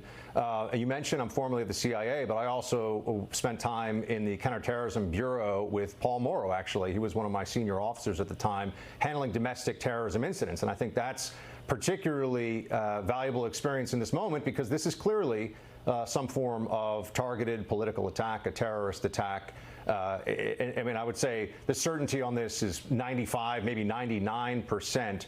You have 2 members of the National Guard who are clearly identifiable as such, hit with a lethal attack by a shooter at a time of, let's be very clear, extremely elevated rhetoric and political tension around exactly this issue, the deployment of National Guard into cities by the Trump administration. Now, I just spoke to Director Patel of the FBI earlier today on my radio show about the success of the National Guard in bringing down the crime rates. And some of your previous guests have also noted this. Has not gotten nearly enough attention, but I was in D.C. myself a few weeks ago. It's safer. Memphis is safer. St. Louis is becoming safer. These are all places where you've seen 20, 30, sometimes 40% drops in violent crime. And that's not getting nearly enough attention from the anti-Trump media. What you are seeing, Joey, and this is, I think, what factors into this moment so powerfully and tragically, is a lot of people who are, quite honestly, inciting against the National Guard at this point in time, saying that they are some kind of an occupying force. This is a common theme from some of the biggest newspapers in the country. They're even comparing them to the stormtroopers of fascism. Madness. The kind of things that can very quickly lead people toward violence, and I think that there should be accountability for that. We've also seen recently a video that's gotten a lot of attention, including from the White House, of Democrats, some former service members, one former CIA like me, saying don't obey illegal orders. Again, the subtext is that there's some kind of illegal, from the top, commander-in-chief malfeasance that has to be dealt with, and some people are going to go to extremes. So, Joey, I think we're going to get a lot more detail on the specifics of likely motive here. But this obviously was a targeted attack. It's a targeted attack against National Guard at a time of... Yeah, go ahead. No, I want to stay with that point you just made. I've not made that connection this week, and I've been involved in some of the online pushback against this narrative in this video that was put out, because I think it was very egregious. But essentially what you're saying is, someone can sit there and say because of that video, and you're not assigning blame, but because of that video, that if they're telling service members to disobey what they're assuming or pushing as unlawful orders, the inverse to that is anyone who obeys those orders is also the bad guy. In other words, that's kind of what you're saying. And the inference of someone that's lost their mind or radicalized, they could make that connection pretty easily. Well, the moment that you, unfortunately, Joey, go into the mass delusions that are so prevalent these days in left-wing media depictions of the National Guard, you'll see and you'll hear rhetoric that is very clearly meant to convince people, or at least convince people who hate this administration and are far left in their view, that this is, like I said, an occupying force that's engaged in a series of inhumane acts with the deportations, for example, that have been underway. And you say, well, hold on a second. National Guard is not doing that. Yeah, but people don't make these distinctions. It doesn't matter to them. All they see are members of the uniformed service on our streets, and they're being told crazy things about the purposes. They're not being told that the people who live in D.C., for example, are safer going about their day-to-day lives. They're not being told that the Trump policies on this are actually bearing fruit and are keeping people safer in American cities and should be replicated, I think, in far more cities. And I know that's part of the plan. But as I said, I spoke to the head of the FBI today about the numbers, and they're clearly showing the kinds of positive results that all of the American people should be informed about. They should understand that these anti-crime policies are working. On the other side of things, they refuse to tell the American people the truth about this. They talk about illegal orders, and leftist Democrats are running around acting like the people who are serving our country, defending our nation. We sleep soundly at night because of people like these two National Guard soldiers standing the watch on at Farragut West Metro Station. And instead of being told about that, we're told that they are somehow part of something so evil that the people engaged in it should be defying direct orders. This is exactly. Go ahead. No, it's very frustrating to me, and I appreciate you picking up on this. This idea that, I mean, we know what's going to happen next, right? You're going to have Democrats take to the board. We've been listening there to Fox News as we continue this breaking news coverage of a shooting. Two deadly, not deadly actually, because there have been conflicting reports, but two members of the National Guard from West Virginia were shot. They are currently very much fighting for their lives. Initially, the governor of West Virginia had tweeted on X that there were some conflicting reports, but they're still waiting from different agencies to hear what's going on. The scene is secure, and this was blocks away from the White House. President Trump and the First Lady have already left the city, and they're off in Florida for the Thanksgiving holidays. Vice President J.D. Vance is currently in Kentucky. He was there speaking with troops, but the initial report came in that 3 people were shot, one of them being the suspect, and he is apparently in a different hospital than the servicemen are there. We are awaiting a press conference from the D.C. police any minute now. We want to take you now to more coverage on Live Now. Let's listen in as they are on the ground. Yeah, no, Angie, it's still a lot of information that's being gathered. And from a lot of people that I talked to when I first got here at 3 o'clock on the scene, they're saying it took place. They heard shots fired, like a boom, boom, boom, like fireworks kind of going off around 2:15. And since then, there have been mixed reports from what people have heard. 2 shots. I've heard some people say that they heard 3 shots. But at the time when they did hear it, it was chaos. People running scared in all directions trying to get away from what they do was a very dangerous scene. And since then, the police, they say, responded quickly, and this has been locked down. When we first got here, we were able to get up to 17th Street, but it wasn't long after that that the police wanted to be able to expand their active scene, active search, be able to push all the media back, and there's dozens of media here. And on top of that, there's a lot of people. This is the holidays. People are in Washington, D.C., visiting with family, coming up here to see the sights and the sounds. There's been a lot of pedestrian traffic. They pushed us quickly back to 16th Street. So that's where we are right now, 16th and I. The information, again, that we are getting from those that saw and heard what happened is mixed. And, of course, we really want to wait until we get the information, which will be at a press conference the police are holding. I am told the mayor will be there as well, that she was being briefed on all of this. That's going to be happening over where Nana is. So as soon as we do have that, we know Nana will bring that information. But let us hear some of the sound of a woman who was there when this all took place. And from her account, what happened here? I was in the Uber. I heard right in front of 17th Street, and I heard boom, boom 2 times. And then the Uber driver said, "Why are all these people running?" So then I look out the window, and it's little children, adults running, children on both sides of the street, running in the opposite direction. The supervision is saying to the children, "Go, go, run." And then I heard, "Help, help." So So it was very chaotic, as she said early on, but with the police coming in, with the police coming in here quickly and locking everything down, they said they've had the area very safe, very controlled off, very pushed back here. But what we're having right now is a lot of people that are leaving work, trying to get to their cars, trying to get out of the area that we're here just for what their normal day was before they go off on holiday of Thanksgiving tomorrow. So right now, everybody's just really kind of standing around waiting to get the information from one to the next, which, you know, as they're doing this active investigations, you can kind of see here behind me, when we first came up, there was nothing but police cars flashing lights down this entire street on both sides. It looks like it's died down a little bit, but obviously still down the street, a very, very heavy presence as this investigation continues to be very active right now. All right, Julia, thank you so much. And I do want to say that Pete Hegseth, the Department of Defense Secretary, has just made a statement on camera. He posted that on Twitter about 11 minutes ago. We are working to turn that around for you, and we will play that out as soon as we get it. But again, we're getting responses from many top officials in the Trump administration. We have heard from the president, who posted on social media calling the gunman an animal, saying, quote, the animal that shot the 2 National Guardsmen, with both being critically wounded and now in 2 separate hospitals, also severely wounded, but regardless will pay a very steep price. God bless our great National Guard and all of our military and law enforcement. These are truly great people. As the President of the United States, the President goes on. But again, the President has been briefed on the situation. We want to go now to that video that was just posted online by Secretary of War Pete Hegseth. Very productive meetings, but I want to start by saying after those meetings, myself and my team were notified that 2 National Guardsmen have been shot in Washington, D.C., critically wounded. The shooter shot in a cowardly, dastardly act targeting the best of America. Heroes willing to serve in Washington, D.C., serve for people they don't know and they've never met because they love their country and their capital and their community.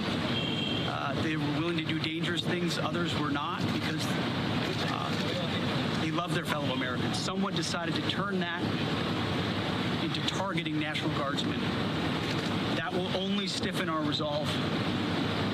We will never back down. We will secure our capital. We will secure our cities. In fact, this happened just steps away from the White House. We will not stand. And that's why President Trump has asked me, and I will ask the Secretary of the Army, to the National Guard, to add 500 additional troops, National Guardsmen, to Washington, D.C. This will only stiffen our resolve to ensure that we make Washington, D.C. safe and beautiful. The drop in crime has been historic. The increase in safety and security has been historic. But if criminals want to conduct things like this, violence against America's best, we will never back down. President Trump will never back down. That's why the American people elected him. America and our warriors, our National Guardsmen, are strong. And so we're following this very closely.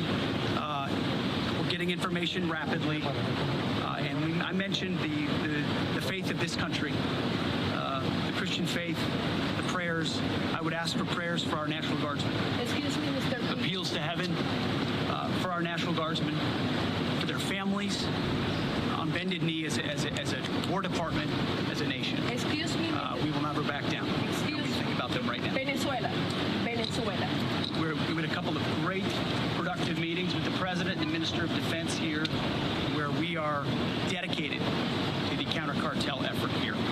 Criminality knows no boundaries, whether it's the United States of America and Washington, D.C., or it's the Caribbean and that's obviously Pete Hegseth at the Department of Defense at the Pentagon there. Moving on to another topic of national interest there, but addressing these 2 National Guardsmen shot in Northwest D.C. near the White House, and giving us a few extra details, a few new details there, including we were wondering whether these Guardsmen were targeted. He used the phrase and said they were targeted. The shooting, that targeting National Guardsmen.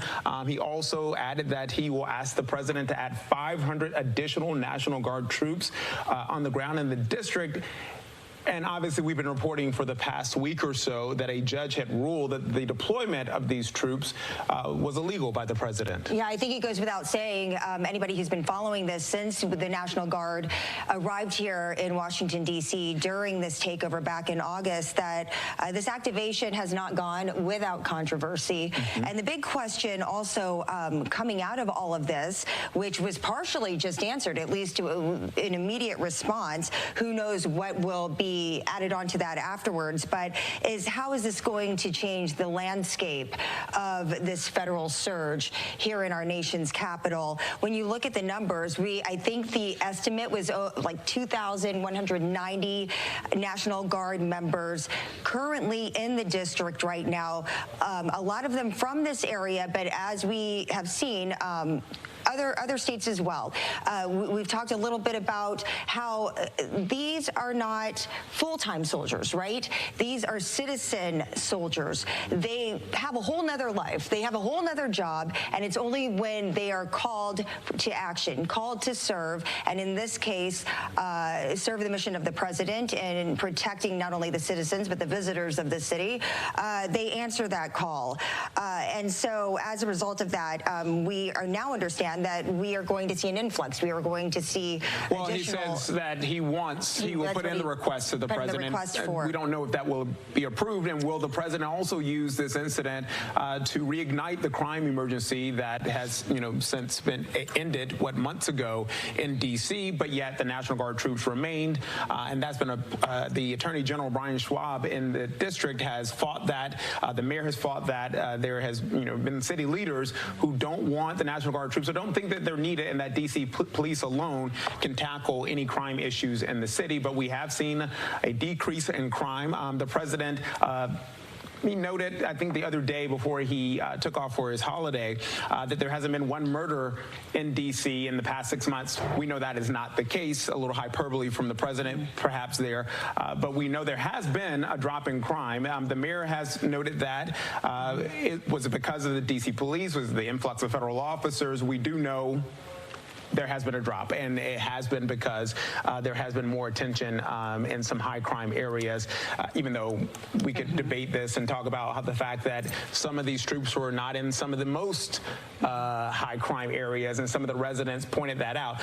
Where you see it on the screen right now, Janine Pirro has put out a statement saying, "God bless the two National Guardsmen who've been shot near the White House. As the U.S. Attorney for D.C., I stand ready, as does my office, to seek justice in this case. I am on my way to the scene now." Yeah, the United States Attorney there offering her statement. I think it's important just to piggyback off what you said, Kenneth, quickly, is that National Guardsmen or Guard members, they are not brought here to engage in policing, right? I mean, there was even controversy when they first arrived that they weren't armed, and there was a call, well, maybe they should have, they should be armed, but not called to use it, but just in case. And in this case, we know that preliminary reports say that there was an engagement of gunfire between these two individuals and the suspect, who is in custody right now. But the current deployment, as we've said time and time again, have really been in this non-enforcement role. Now we want to go over to Julie Donaldson, check back in with her. She joins us she's close to the scene, I believe. I think they pushed you back, you said, to I and 16th. Yeah, they did. We were over at 17th when we first got here at 3 o'clock, but they quickly said they wanted to expand their active search area and their investigation area, so they pushed all the media back down to 16th Street. So here we are at 16th and I. There's still a lot of course, media out here covering this. There's a lot of spectators that are walking around trying just to figure out what is going on. But we came across Michael. Michael was here at the time that this went down. Tell us, Michael, what time around was it, and what were you doing, and what did you hear? Well, it was the afternoon, and I was walking to lunch, and it got to 17th and I Street, and we heard gunshots. So we ran about 4 or 5 storefronts down I Street. Then we kind of thought maybe it was construction. Then we heard another round of gunshots, probably like 10 seconds later, maybe even less. So we ran a little bit further. Then, you know, after that, like a minute after that, a lot of people thought it was construction. So, you know, like a lot of security people are out in the street. So I went back to get my lunch and witnessed they had one person pinned down and yelling at him to stay down. And then there were 2 National Guards on the ground. One, it looked like they were trying to resuscitate. And then there were a couple National Guard that were hugging each other that were obviously very upset about what had happened. What kind of emotions are you going through as you're witnessing this? Well, I mean, there's a little bit of adrenaline and, you know, at one point even disbelief, you know. It was a little bit surreal. You know, you see this stuff on TV, you don't expect to witness it yourself. The man that they had pinned down, I wouldn't want to subject that it was a man, but the person that they had pinned down, do you know what they were wearing? Can you describe them at all? Yeah, like I said, I took some photos. I'd have to zoom in. I do know that it looked like there were 2 people pinning him down. One man may have been a civilian. He was wearing a black hat and had a beard. And then it looked like there was another National Guard perhaps pinning him as well. And there was a lot of broken glass from the bus stop on the scene as well. Broken glass bus stop. Why was there broken glass there? I'm guessing from the gunshots, because it wasn't broken before that. And you said there were 2 different rounds of it. Do you know about approximately how many shots did you hear? It kind of sounded like maybe 5 or 6 in each round. You know, when we went back, we didn't think anything was going on because there was just one police car there. How long before it became a heavier police presence? It took like a couple more minutes for some more police to show up, and then probably about 5 minutes later, a rush of police came. That's when, you know, the police were armed. That's when the EMTs showed up, and then they started to push us back from 17th and I Street across the street. Did you talk to me, please, on just kind of what you saw and what you witnessed at all here? No, I mean, they had me go back inside my place of business. Didn't want to let us out for a little bit of time. So, you know, we were in there for maybe an hour and a half or 2 before we were able to get out. All right, they want to be cautious, put you in lockdown. Michael, thank you so much. I'm sorry you had to go through this, but we appreciate you sharing your perspective and what you saw here today. Okay. All right. Again, there's a lot of people that were working here that were trying to get their way out. There still are trying to clear cars out from this area. We have been pushed back to 16th. They're trying to make sure that the area does remain open, as it is a safe area at the moment, but they just want to remain open as they continue their investigation. Kenneth and Angie. Right. Julie Donaldson for us tonight from 16th and I should say, about a block away from where this happened. Just incredible details from that witness there, and obviously any witness statements or any, obviously this was somebody who saw the aftermath, but if anyone saw the actual gunman, the actual shooting, we hope that law enforcement obviously speaking with them now. Yeah, well, and I think that that's why we're going to see that crime tape and that perimeter out there for quite some time, because we talked with Rich earlier, who was our law enforcement expert, in addition to just collecting the evidence and making sure that they are able to, you know, recover maybe any type of weapon that was involved. Or it's also important to find people like this. You know, we're looking for them as well, but more importantly, law enforcement, they want the eyes and ears of anybody who was within that vicinity. This guy, he thought it was construction, right? I mean, people heard, they saw things, and so that's going to be more important than ever in determining what are really the unanswered questions right now, which might take days, might take weeks, might take months or years. We might never know, but the motivation behind this, was this a targeted attack? Was it an ambush? These are all things that we're hearing, but again, we are stopping short of jumping to any type of conclusion. And as you take a live look at GW Hospital there in Northwest, we see a police presence outside the hospital. We have not confirmed if a National Guards member, if any of the shooting victims were taken to that hospital. We know President Trump said they were taken to 2 separate hospitals.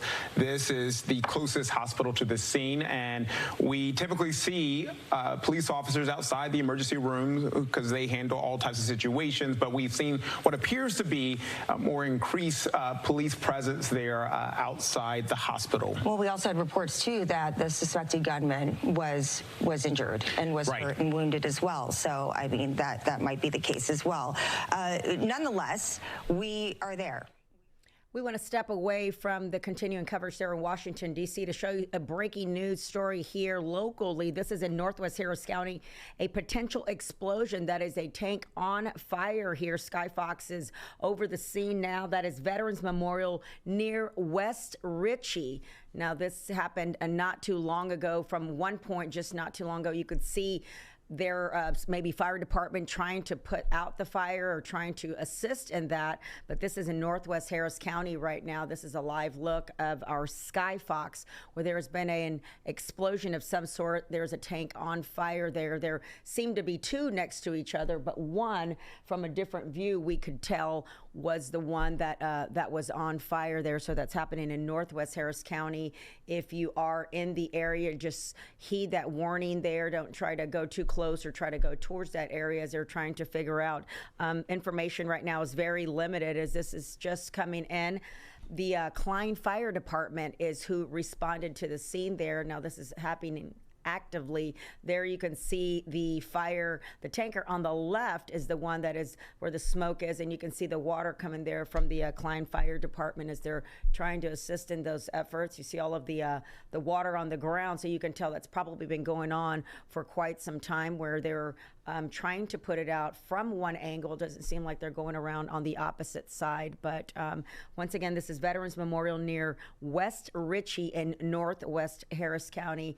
We do have a crew headed to that area to find out some more information, and we'll bring that to you as soon as we can in Northwest Harris County. Just be aware of that area there. All right, let's take you now back to the nation's capital, live in Washington, D.C., where two National Guardsmen from West Virginia have been shot. Let's listen in. Scene with a number of roadways blocked, but also some sidewalks blocked because you've got people who work in this area. Some, we've seen just a few leaving the White House complex, but there are others who work in these buildings. As you see this vehicle passing here, and someone's going to let him go through this tape, or he's going to go past us.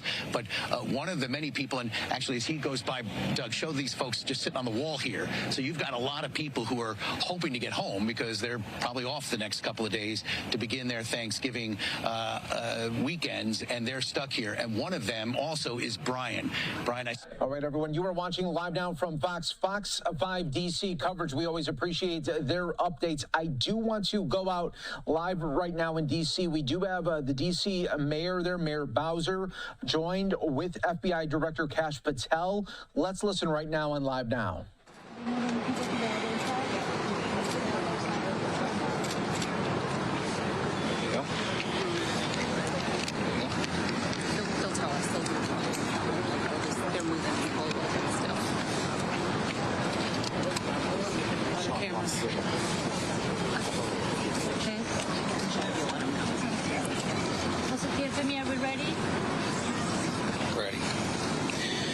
Good afternoon, everybody. My name is Kash Patel, FBI Director. We're here to brief you on the tragic events that happened today at approximately 2:15 local time in Washington, D.C., where two of our brave members of the National Guard and the Department of War were brazenly attacked in a horrendous act of violence. They were shot. They're in critical condition.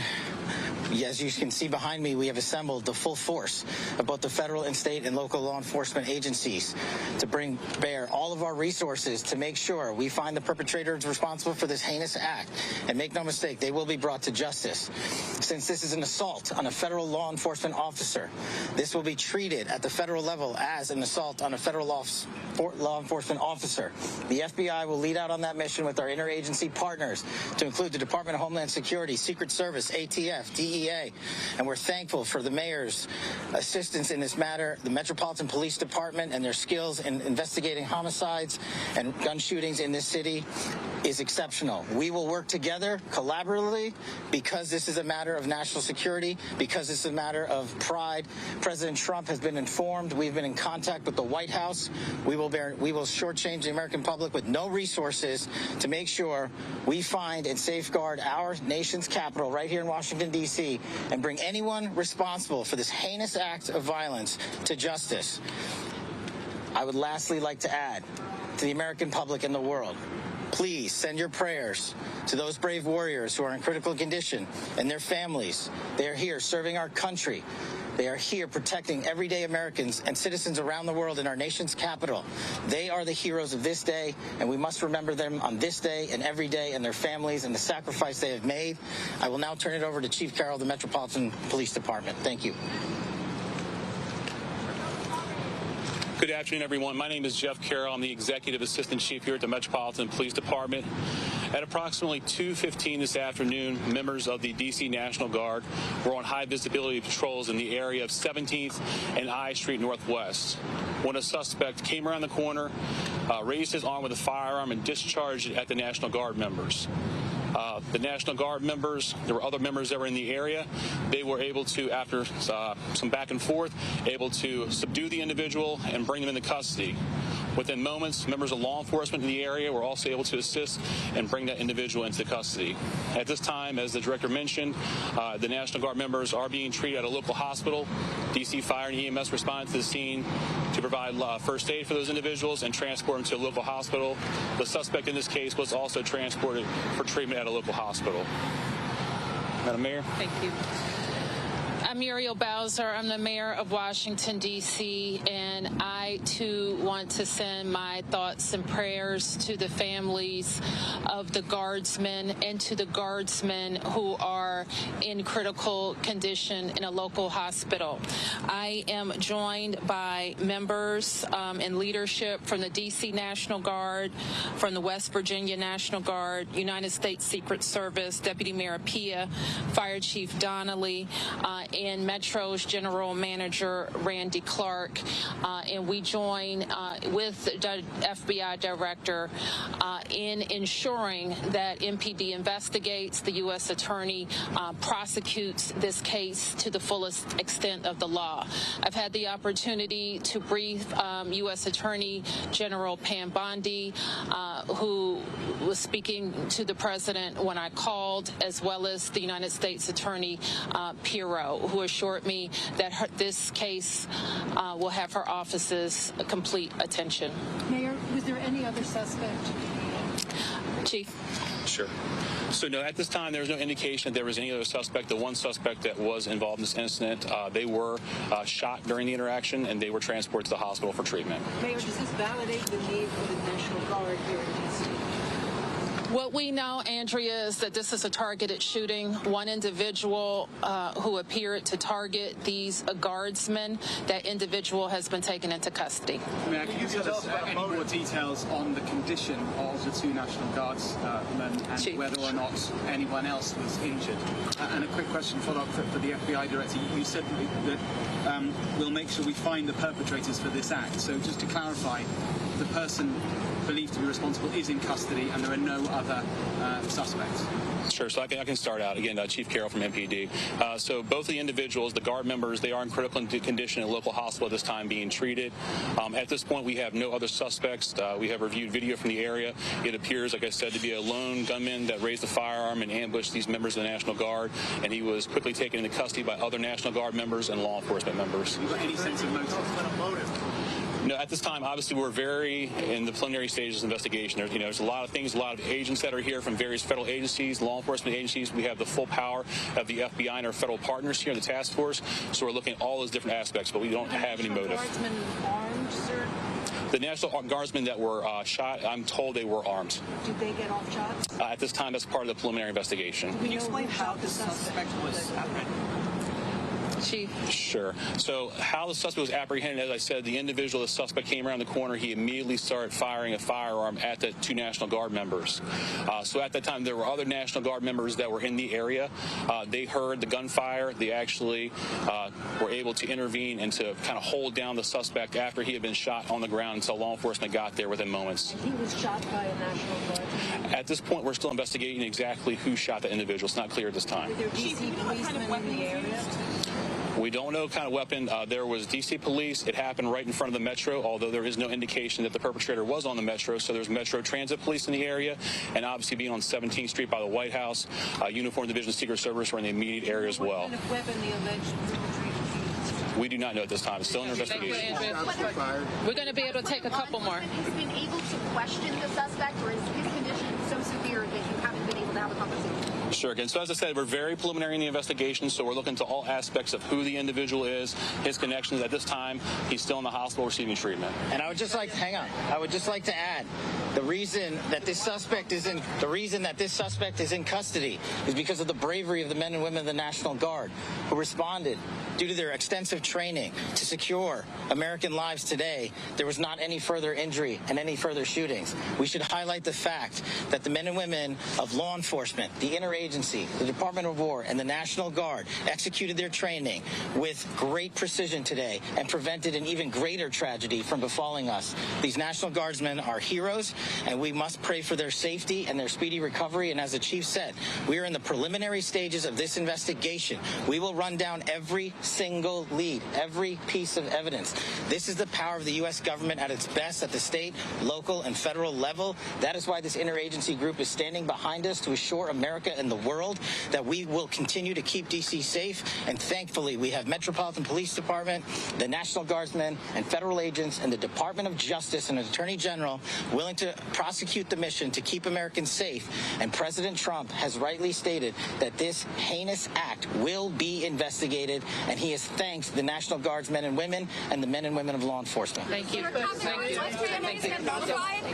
That is the update from the FBI Director Kash Patel and others with the D.C. Metropolitan Police and the Mayor Bowser, speaking about what they are calling now a targeted attack against these two guardsmen. And we brought it to you right here on Live Now from Fox as the details coming in.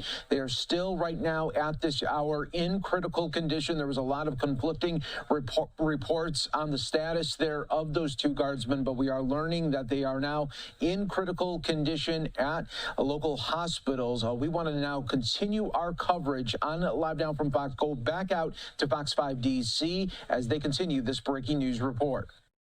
National Guard officers, other guardsmen get involved. They eventually pin that suspect to the ground. That suspect was injured. Two of the National Guardsmen critically injured, rushed to local hospitals. And as we've been playing out for the last several hours now, a massive police presence that is unfolding on the streets of D.C. Also, we heard today from Kash Patel that this is going to be, of course, a federal case, the FBI taking the lead on this, as many agencies are now involved in this investigation. And Mayor Bowser saying she has been in contact with Attorney General Pam Bondi, as well as U.S. D.C. Attorney for the District of Columbia, Janine Pirro, and that this person will be prosecuted to the fullest extent of the law. We, again, want to reiterate, contrary to what was reported earlier by the governor of West Virginia, the two guard members from West Virginia are in critical condition right now at local hospitals here in D.C. The shooter was also injured, was shot in the altercation of when he was getting pinned down. So, again, we're hearing from FBI Director Kash Patel and Mayor Muriel Bowser, as well as MPD Chief, that the suspect came around the corner and seemed to target these two guard members who were on high visibility patrol, as they have been doing for the last several months here in D.C. You have seen them all over the streets of D.C. At one point, their number as high as over 2,000. We know those numbers were going to start dwindling after December 11th, but this happening on Thanksgiving Eve. We know those two guard members are from West Virginia. They were not home for the Thanksgiving holiday, right now in critical condition. Yeah, let's get over to Nana St. Bozo. She was at the press conference that just wrapped just a moment ago. Nana, what are you hearing? What was kind of the takeaways for you today?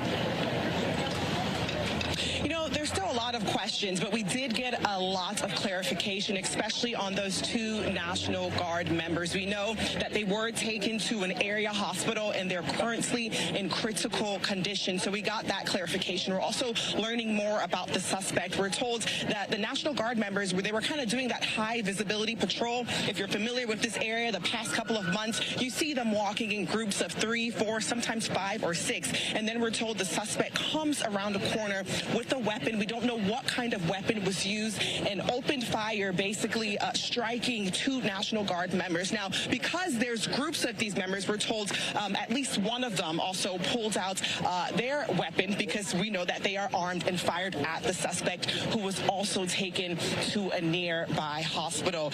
Just a lot that we're taking in right now, but again, I think the biggest thing that came from that is the condition of these National Guard members. Mayor Bowser was here. She said she had a chance to brief Attorney General Pam Bondi, who was actually speaking with the president at the time of her call. Right now, FBI Director Kash Patel was also here, and he made it clear that you can't do this, and the suspect or whoever else was involved, they will be held accountable to the highest extent of the law. A number of questions here. Was it targeted? Was there a bigger group? Do we know why this happened? The motive? A lot of those questions we don't have the answers to. A lot developing out here.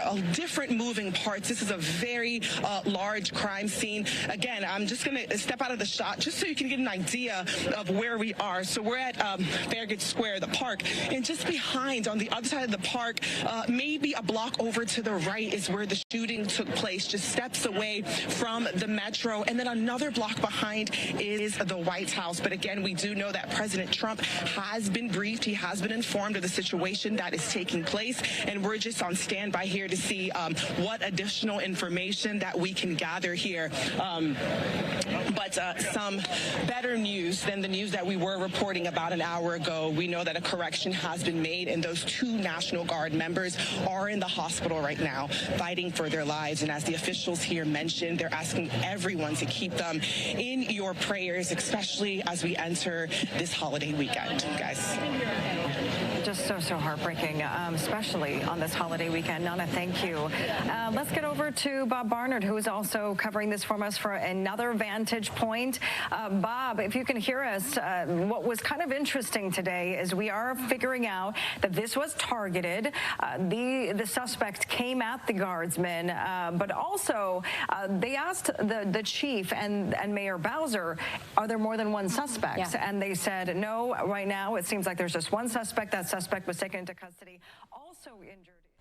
We've been listening there to Live Now, where we're continuing this breaking coverage where 2 National Guardsmen from West Virginia were shot. This happened a little bit after 2 p.m. on 17th and I Street in downtown Washington, D.C., just blocks away from the White House. President Trump and the First Lady are not in the city. They're actually in Florida getting ready for the Thanksgiving holidays. We do know that Vice President J.D. Vance is in Kentucky speaking with troops, so he wasn't in the area as well. But what we do know is that the 2 brave servicemen are still, and we don't know if they're men or women, but the Guardsmen are still fighting for their life in a local hospital. The suspect is also in a hospital, in a separate hospital than the Guardsmen. But what we understand is that the shooter came around the corner and targeted the Guardsman there. He raised his weapon, or we can't say he or she, but we believe it was a male, but raised the weapon and engaged the Guardsmen. The Guardsmen were armed at the time. There was some back and forth there, and that's when everyone kind of engaged. The different agencies that were on the ground there quickly went into action and kind of saved the situation from being even worse. Now, once again, this is just blocks away from the White House. President Trump did speak out on Truth Social saying the animal that shot these 2 National Guardsmen with both critically wounded is severely also wounded, but regardless will pay a very steep price. God bless our great National Guard and all of our military and law enforcement. These are truly great people. Now, that's just a little bit of what he said. So he has addressed it. We have heard also from the Washington, the police department there, the D.C. police, they're giving us an update on exactly that they are fighting for their lives. Earlier, you may have heard some contradicting stories about the status of those Guardsmen. Governor Patrick Morrisey had taken to X initially to say that they had passed away, but then he kind of backtracked a little bit and said that they're receiving conflicting reports about the condition of the 2 Guard members, and will provide additional updates, which we have now, which FBI Director Kash Patel did let us know here just a few minutes ago. So we're going to step away from that for just a minute. I have Ramisha Shade in the studio right now. We may be getting some colder temperatures. I'm not sure today. Feels great, though. It's cooler for the next few days, but early next week, that's when we can call it colder. Hopefully we can keep the freeze away. But yeah, the models are showing it could be pretty chilly next week. So we'll have to talk about that in the coming days. But for now, you know what? It's a big travel day, one of the biggest of the year. So that's why I've got this map pulled up. And look at all of that up around Chicago, Coco. What is that? Cold. Cold. Is it cold? A lot of snow. Stay away from us.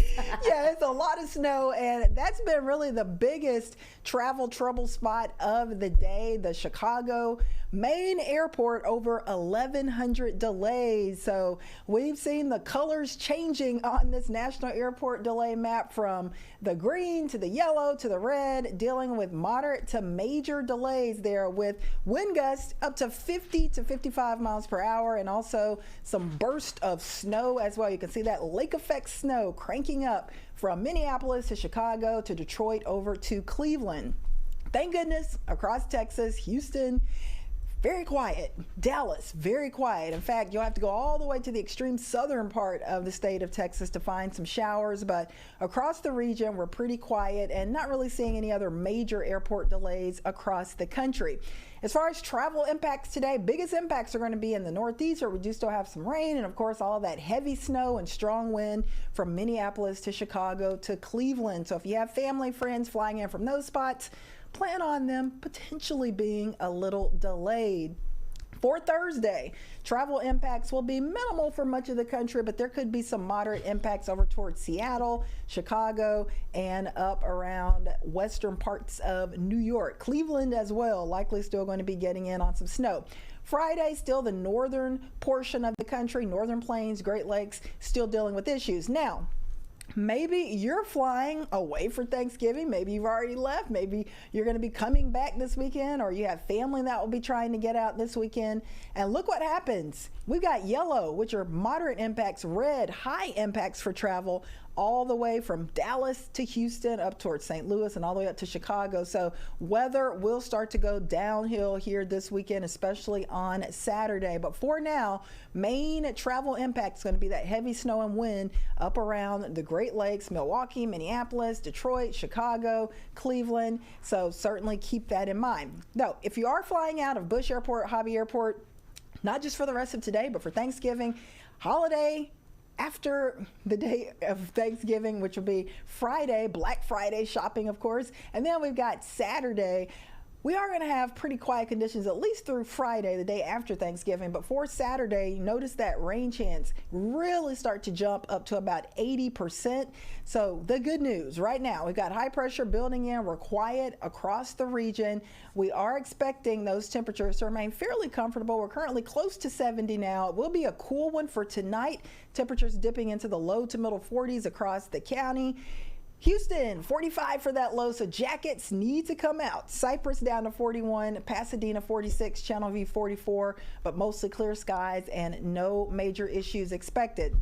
Heading into tomorrow, temperatures will be similar to where they are today. 68, 69, maybe briefly touching 70 degrees, but we are going to have mostly sunny skies for our Thanksgiving. It's going to be super nice. You really can't ask for much more than this. Yes, chilly in the morning.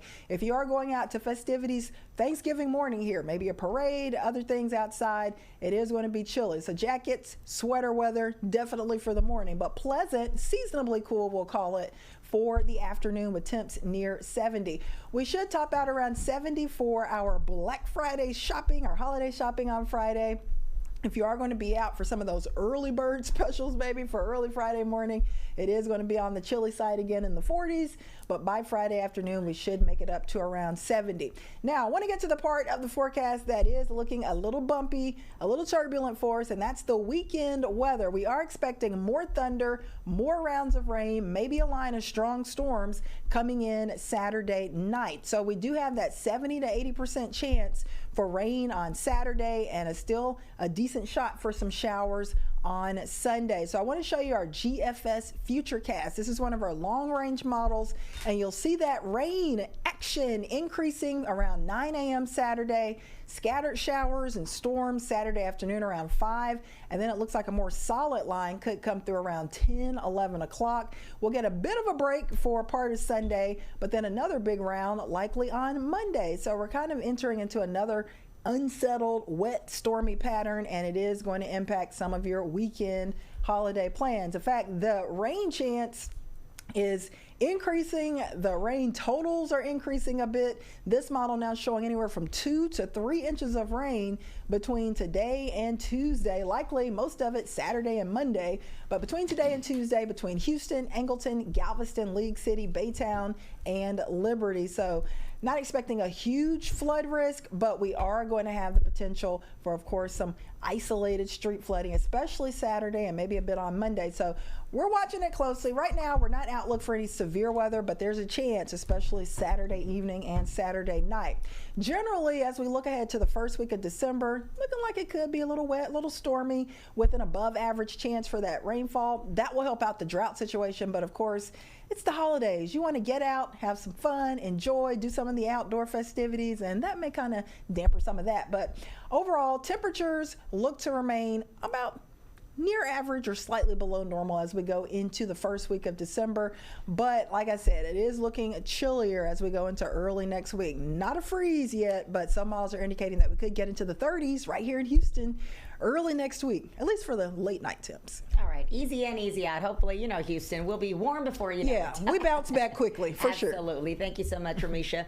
All right, we want to continue. We're monitoring two big stories here nationally. One locally we want to get to right now. This is Northwest Harris County. Sky Fox is over the scene of an explosion of a tank that is on fire there. You can see it towards the left-hand side of your screen. Klein Fire Department has been on the scene for quite some time, and hazmat crews are en route to this location, but we do know this is a tank farm there in the Veterans Memorial near Ritchie area on Warren Wood Drive. This is an active scene, very much so. So we want to avoid the area. There's a ground shot right there of some of the agencies coming on board there and trying to get a closer look. But if you can imagine being that close, seems pretty dangerous next to a tank on fire. So avoid the area if you can and just stay away from it. We do have our reporter Randy Wallace. He should be coming to us with an update here as soon as he can. We will bring you that information. Now, this was in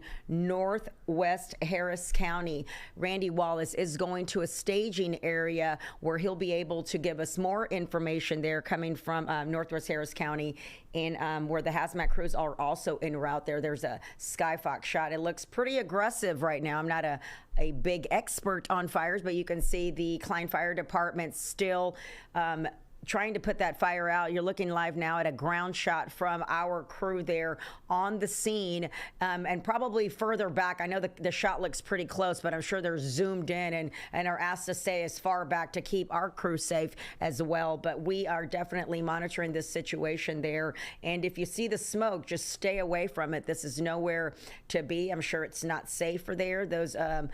Those agencies that are on the scene right now seem to be as far back as they know where to be. So we'll give you some more details there. Let's just watch a little bit and watch them and see the scene as it's happening.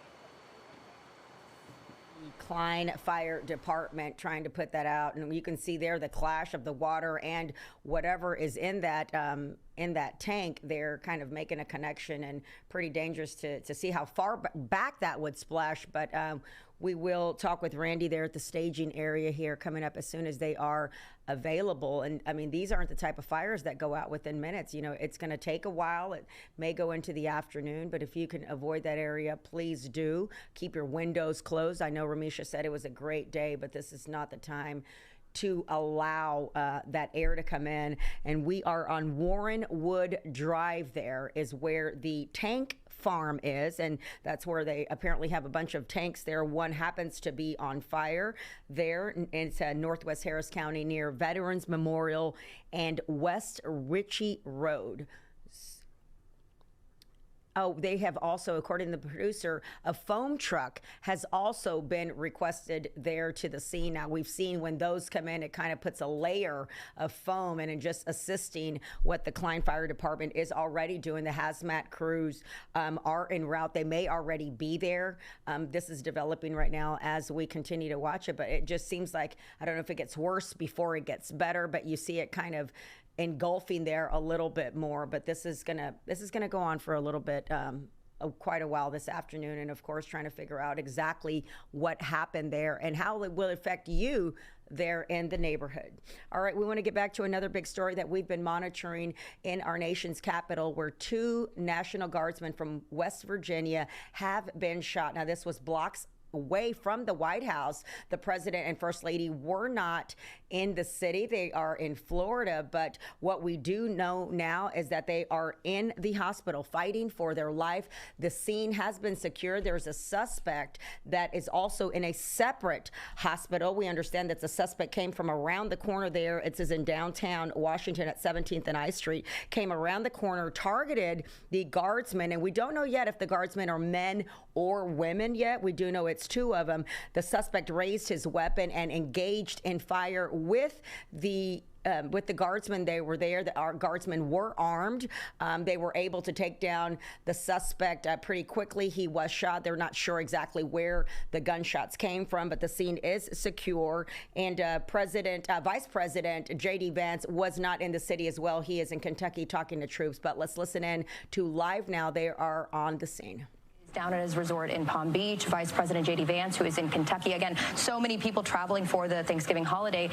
And now we want to hear from Defense Secretary Pete Hegseth talking about adding more National Guard members in light of this shooting that happened just blocks away from the White House. Heroes willing to serve in Washington, D.C., serve for people they don't know and they've never met because they love their country and their capital and their community. Someone decided to turn that into targeting National Guardsmen. That will only stiffen our resolve. We will never back down. We will secure our capital. We will secure our cities. In fact, this happened just steps away from the White House. It will not stand. Yeah, the White House on lockdown. The president, first lady at Palm Beach, getting their holiday celebrations underway. We also heard from the president today, who said, who called the suspect an animal who will be paying a very steep price. Has said that he is with the National Guardsmen, who are truly great people, as you heard Hegseth saying today, that they are heroes. Let's get over to Nana on K and 17th with more she is seeing at this hour as this investigation is unfolding. Nana, this is going to be some time as they interview witnesses, go through all the video surveillance, kind of get all the evidence on the crime scenes. And this is a very wide perimeter. Yes, it's going to be what we know as a all hands on deck investigation. A number of agencies coming together to try and get to the bottom of what took place here. So as mentioned, I'm on K and 17. This is right by the park, and I'm going to just step out of the shot for you just to get an idea of how big this scene is right now. So this presser just actually wrapped up about 20 minutes ago, and a lot of information was clarified that I just want to go over just so we can catch everyone up to speed. The biggest thing is the condition of these 2 National Guard members. We now know that they are both in critical condition at a nearby hospital. We also know that a suspect was also injured during the shooting who is at a hospital. We'll get to exactly how police describe the incident took place, but I just want to mention a lot of leaders at this press conference, including FBI Director Kash Patel, who opened by calling this act horrendous act of violence, and also wanted to make clear that no one should make a mistake, and they should know that justice will be brought and they will be treated to the highest level of the law. He went ahead to thank Mayor Bowser for her assistance. Mayor Bowser also spoke and said she is in communication with Pam Bondi, and when she called Pam Bondi, she was on the phone or with the president at the time of this incident. Now let's go back to 2:15 this afternoon. We're told National Guard members were doing their job, patrolling. If you've been anywhere in this area in D.C. these past couple of months, that's what they do. They patrol these areas. And that's when the suspect came from around the corner with a weapon and just started opening fire and struck those 2 National Guard members. There was other members in the area who were told then pulled out their weapon, because we know that these Guard members are now armed, and fired at the suspect, and that's how the suspect got injured. Again, these 2 National Guard members rushed to a nearby hospital, are fighting for their lives. But Mayor Bowser just tonight asking for the community to send their thoughts and prayers to the families of these 2 National Guard members, but also the families of all National Guard members who are out here doing their job. This is what they're doing. They responded and they're here. They've been here for months, and we just have this unfortunate situation that kind of unraveled here today. A lot happening. Like we mentioned, the scene is just so big, it's extensive, so it's kind of trying hard to try and gather where everything took place, but we believe it was straight down behind where I am standing, just about a block away from the White House on 8th Street. A lot developing, but as you mentioned, this is a all hands on deck approach to figure out what took place. You have local partners and federal partners involved in trying to piece together, but right now the biggest thing, especially that Mayor Bowser was calling for, is that everyone come together and just pray for those Guard members who are currently in the hospital, for their families as we head into Thanksgiving tomorrow. Thank you so much. And truly devastating, as if you've been in or around D.C. in the last several months, you have no doubt crossed paths with these National Guard members. Yeah. They've been sent here from all over the country, Texas, Ohio, West Virginia. At one point, their highest number was 2,200 National Guard members on the streets of D.C. They were inside the metro stops. They were at the National Mall. They were in the neighborhoods. So many people have had interactions with them, and this was not without controversy. A lot of people did not want them here, but they have been a part of our lives here in the district for the last several months. Just last week, a judge ruling that their presence here from out of state was unlawful. The judge putting that on pause to send them back until December 11th. That is just, a few days away that the numbers were going to start dwindling. But while they've been here, we've seen them with their beautification efforts of D.C. They have been picking up trash. They have been mulching. They have, again, been inside that metro stop all throughout downtown D.C. And today, these 2 Guard members from West Virginia who were shot, they were doing what's called a high visibility patrol. That is simply being there, their presence, walking the streets in their fatigues to make people feel safer, to say, listen, we're here. If you need help, we're here. Their presence, the president pointing to and the vice president pointing to, driving a drop in crime here in the last few months since this initiative has started. And so to see this happen again on Thanksgiving Eve, they were not home. They were not with their families.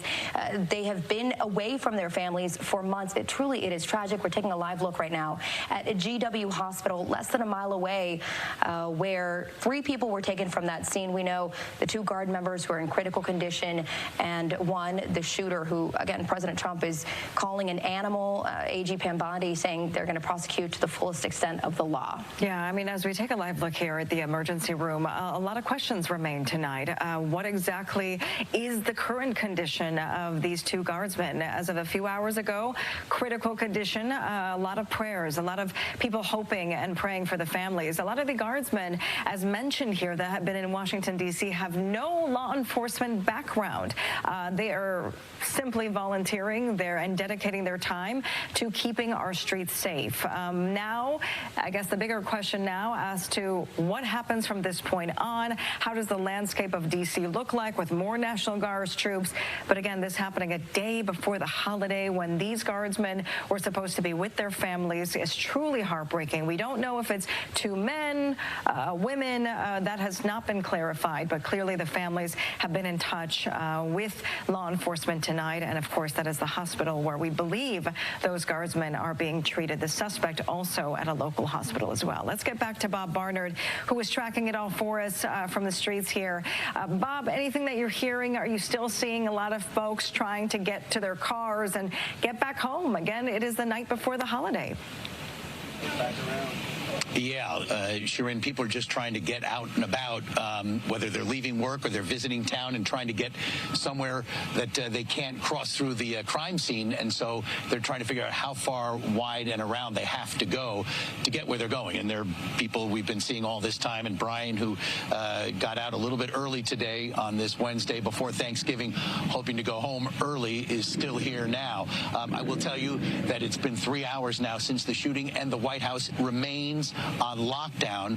However, we have seen people leaving on foot, but none of the vehicles that are within the complex barricades and surroundings here that are leaving. So, you know, there might be some people, because of what's happened just a block away from us, and the White House is right behind us here at Lafayette Square, between us, might still be in working, but a lot of vehicles are stuck in here, and yet people, we're told, aren't allowed in, but they can leave. And others who work in this area and park in the various garages around here are stranded as well. And you see, this is one of the armed, uniformed Secret Service officers maintaining the perimeter here, which the intersection we are at is Connecticut Avenue and H Street. And there are some vehicles that are leaving that are part of the operation here. But as we pan to the right here and look north on Connecticut to I Street, that is the crime scene. And as you're, looking at your TV screens to the left there, which would be going west, down I Street to the Farragut West Metro Station. So that is where this all started. And there are a number of blocks in this, a radius of this area here, to include the White House, that are closed off right now. And you have a lot of people, I've heard people say, we're trying to get to dinner over there. And they're like, well, you have to go way around. So people trying to leave and go home, others who have appointments or reservations in this downtown core area, between, say, DuPont Circle, Farragut West, and Farragut Square. They're stuck. And you see these people sitting here, and it's going to be tough to probably see. We're just going to quiet for 1 second as this little procession of that Secret Service. They didn't even wait. I don't know who this is or what that is, but the armed Secret Service officer I've been showing you has been lowering and raising the police tape. When cars have come and gone, these guys drove right through it. So honestly, if that's just someone trying to get somewhere casually, that was a little ridiculous, because there have been people walking across the street because the street is closed to other cars, but not to pedestrians. Like this guy is going to go right through these two officers. I sure hope he saw him. When you guys normally see something like that, you think, okay, there's a fire, there's a car accident, there's a shooting, something's going on. So I wonder if something else is going on, or if those are just officials and upper echelons of the different law enforcement agencies trying to get somewhere.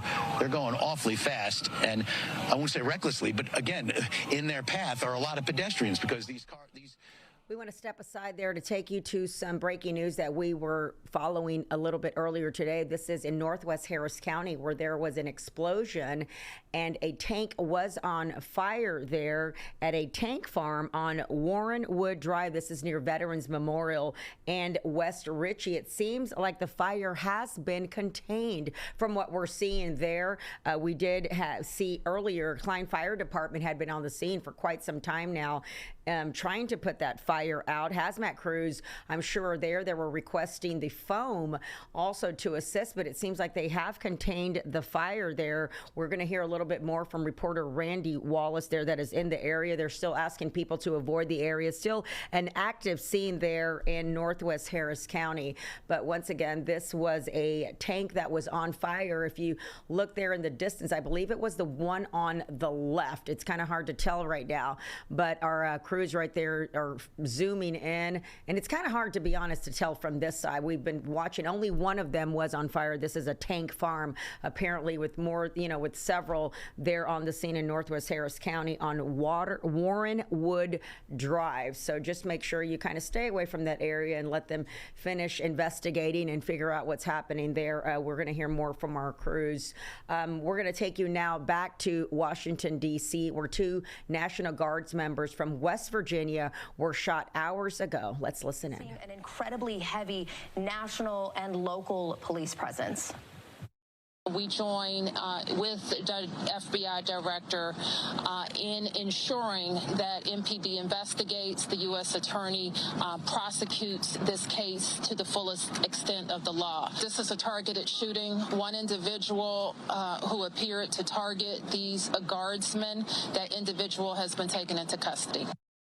Yeah, and they were saying this is going to be treated as an assault on a federal law enforcement officer. What's really, I guess, incredible about that moment is how quickly the National Guardsmen acted, because to our understanding, this suspect was taken down quickly, and if not, this could have been a much different scene that is playing out right now. But again, one suspect in custody. They have been injured. We don't know their identity, their motive. That may take days or weeks to come, and 2 National Guardsmen at this hour still in critical condition. But as you heard the mayor say, this was a targeted attack. So again, that motive will be very critical. Let's go out to Julie Donaldson, who's also covering this from a different angle. Julie, the impact this is having on the entire city. I mean, we just saw police officers racing through that crime tape, because at the same time, just driving through the streets of D.C. when there's not a perimeter is difficult, let alone emergency officers, police that have to get somewhere. This is difficult tonight. Yeah, sure. And we're here and we're all covering the same story, but the world's continuing on, and there are other things that are happening. People need to come and go, get to work, get home, get ready for their holidays, and be with families. And this is a very large perimeter that has been roped off. Again, we were earlier when we first got here at 3 o'clock. We got to be able to be down on 17th Street, and then they pushed it back. They pushed that perimeter back to 16th Street. So now we're all back up here, a good block away from where the crime scene happened. But people are working still, and a lot of places went into lockdown. Kojo is one of those. We're seeing people that are trying to get out of this. Tell us, this happened earlier around like 2:15. What was the state in your office when this took place? Well, it was like all of a sudden, out of nowhere, one of my colleagues ran and told me he just heard gunshots outside, and then he looked out the window and saw a lot of people running, and then we checked into it, found out little details that were sporadic but not totally accurate. But now, we were just locked up in there for pretty much the whole day. This is my first time coming out. When your colleague says that he hears gunshots, what do you do? What do people do in that moment? People do different things. Me, I don't know. It's like I get into everything's turned very serious then, so we just made sure there wasn't nothing going on inside the building. And then once we found out we were on lockdown, they locked all the entrances and exits in our building. We were fine. So is that lockdown? Obviously, you're out. Lockdown's lifted. Are people able to try and get home now? Yes, absolutely. Yeah, I'm ready to go. What is that messaging when you do go into lockdown? It was a building message. I guess some of the key people, they started to make sure everybody knew what was going on, and it just goes through the building, word of mouth. When you're hearing the information unfold and you're hearing that it's 2 National Guardsmen, what are people saying? What kind of discussions are you having? Like, are you able to continue working, or does this kind of overtake your afternoon? It's distracting, yes, and you just want to make sure it's not a domino effect that's happening, so you want to make sure that you can get home to your family, and it's kind of nerve-wracking.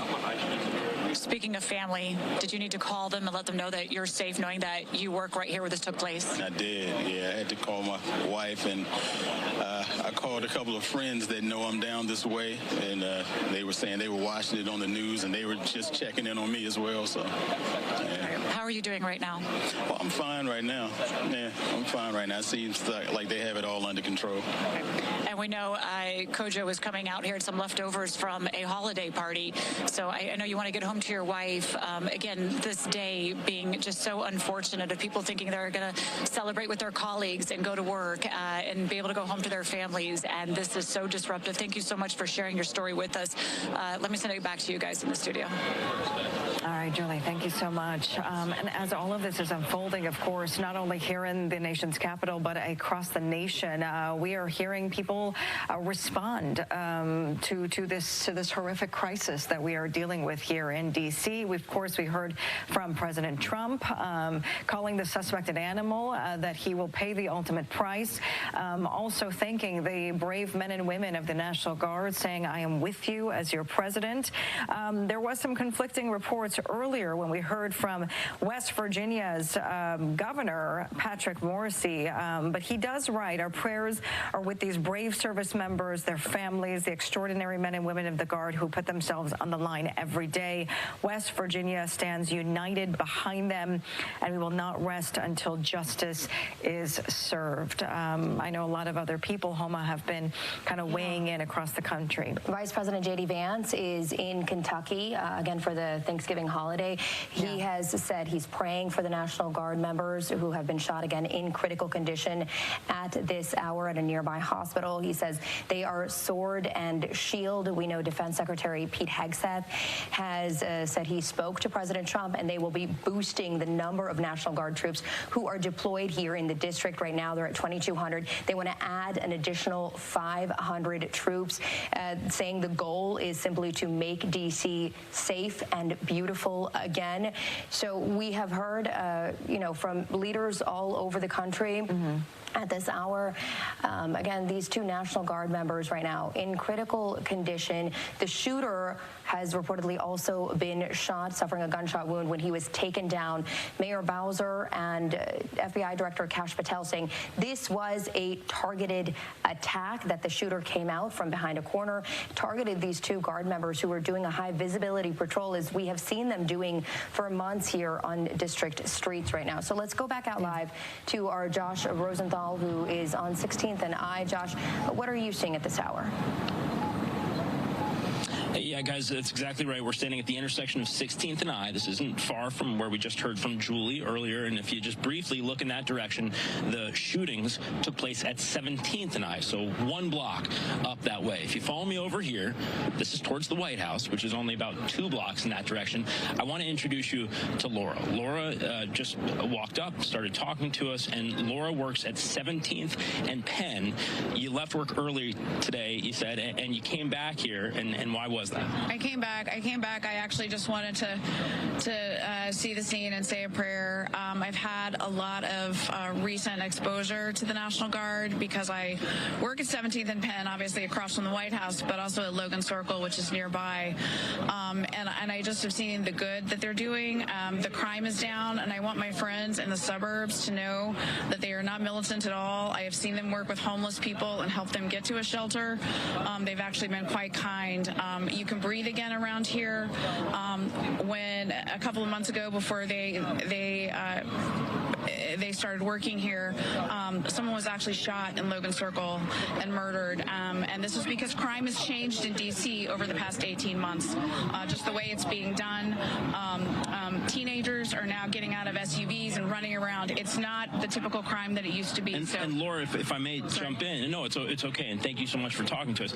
I do think that this context is important because the deployment of the National Guard is not without controversy, and everybody can feel however they feel about that. However, when you talk to people about their actual interactions with the people, not the entity, but the individuals who are here patrolling and who tonight are victims of what appears to be a tragic crime, often what you hear when you talk about the people is that you've had these positive interactions. So whether or not you like that they're here, the Guardsmen themselves, what you're saying is that they've done a good job. You've appreciated having them here, and it sounds like you've talked to a lot of them. I have, and they've been very restrained. trained, and they actually have a guidebook that they go by, and we just welcome them in our neighborhood very, very much.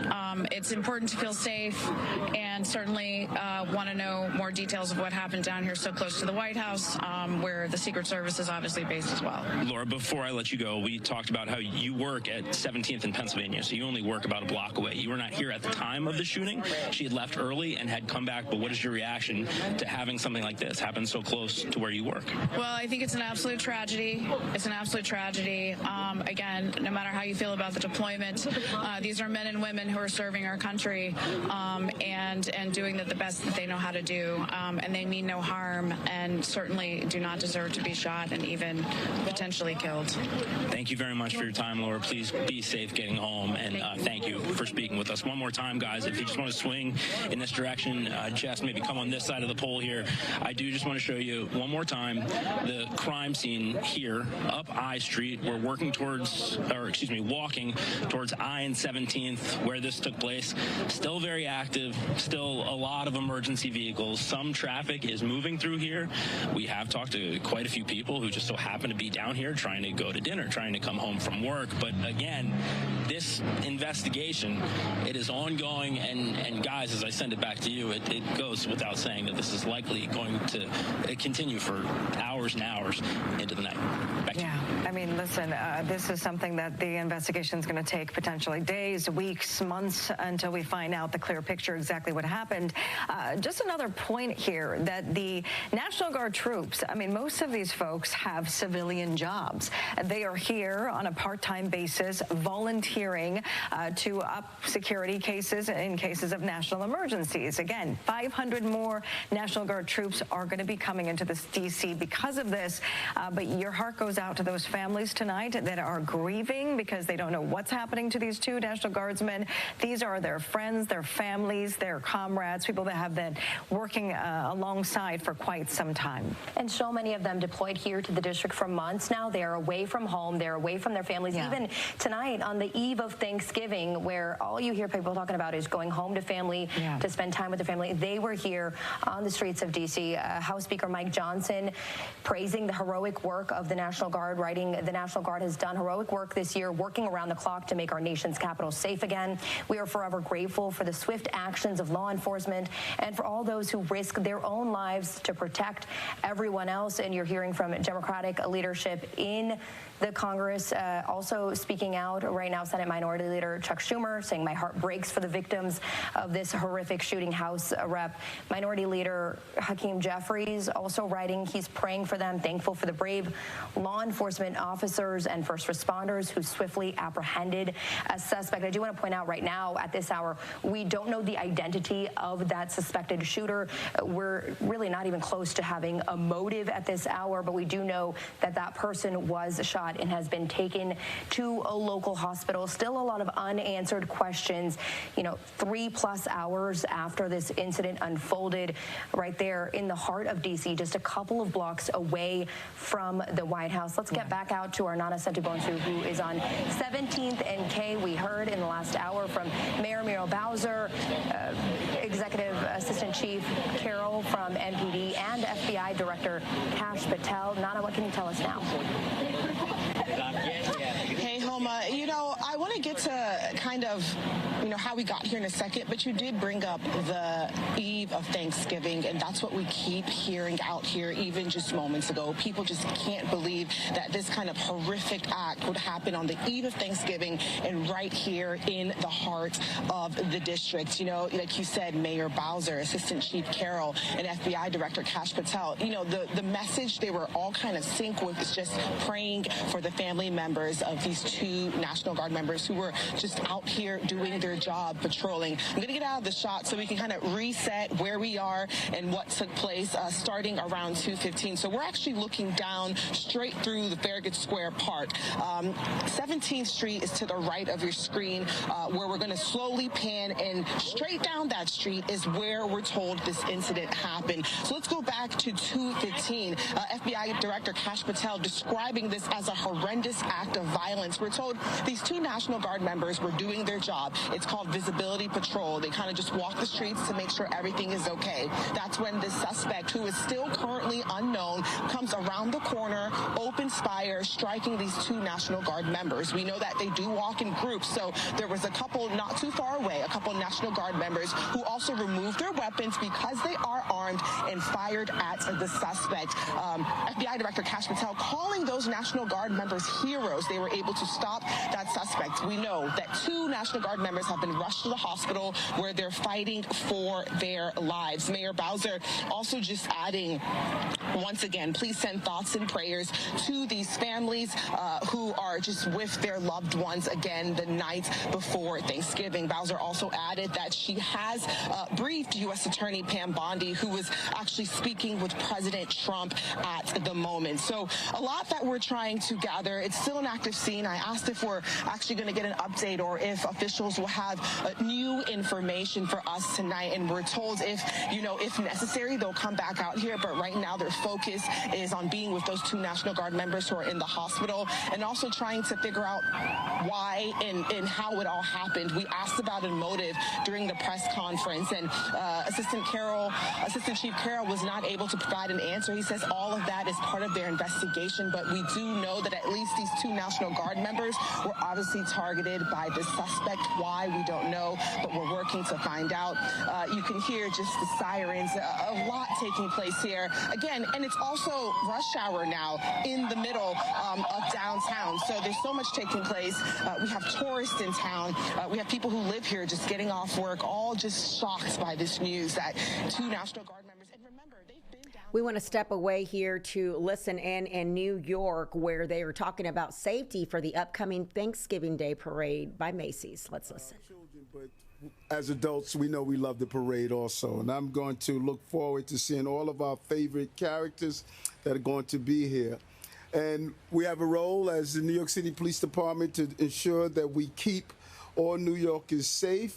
And I want to really thank Will and the whole Macy's Association, the volunteers, the balloons behind us play such a major role in this parade. And for 99 years, the Macy organization has put on this Thanksgiving Day parade, and we are pumped up to see this year's festivities. The Macy's Thanksgiving Parade marks the official start of our holiday season, and it plays a major impact on the economics of the city, from Black Friday to the deals to the shopping.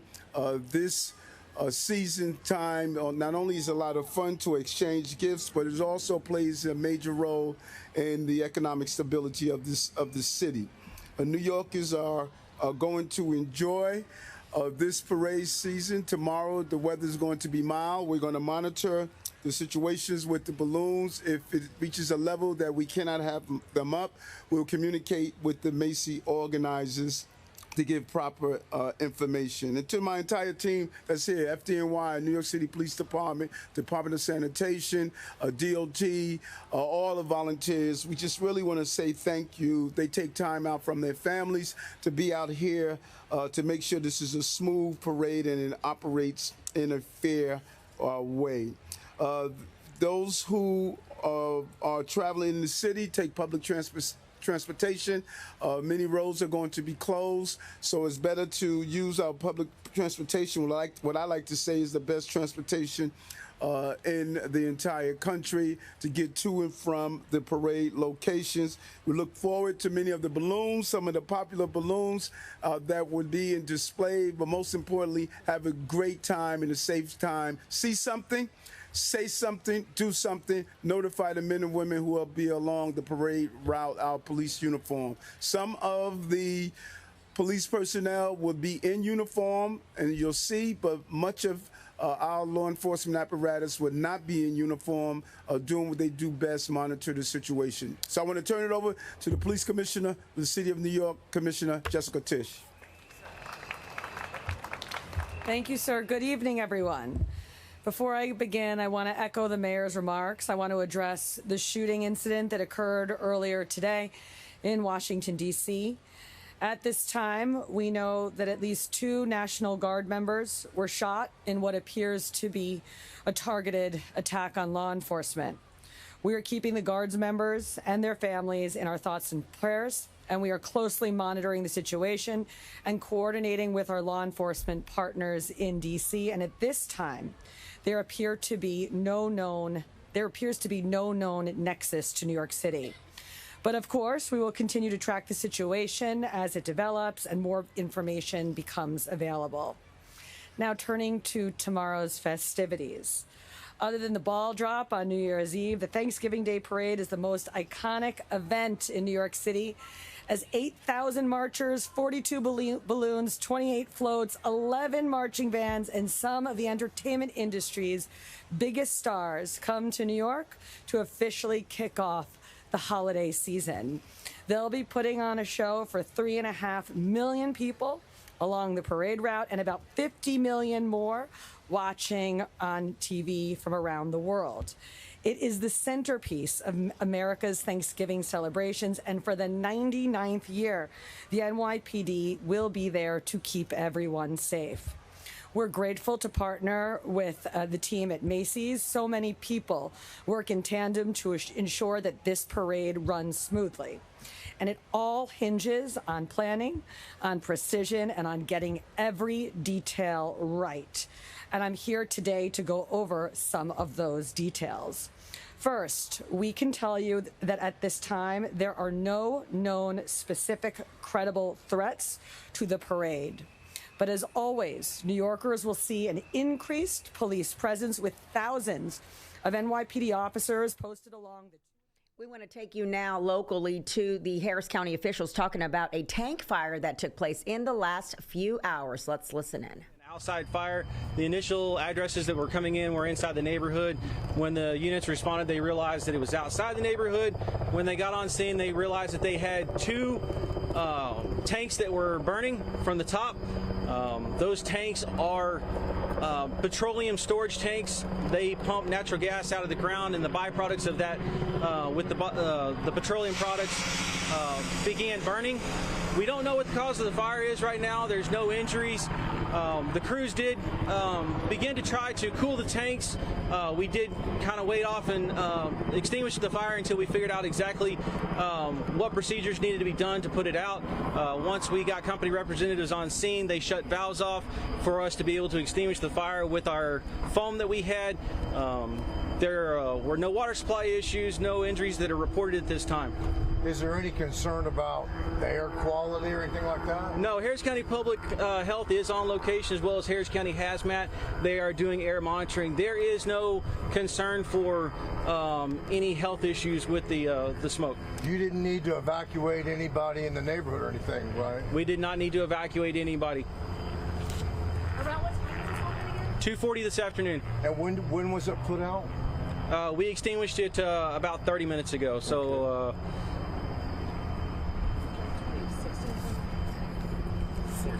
I guess you'll be opening the roads and stuff here pretty soon? Yes, so we have hoses that are stretched across the roadway. We laid some hoses across to be able to supply water to the fire truck that was extinguishing the fire.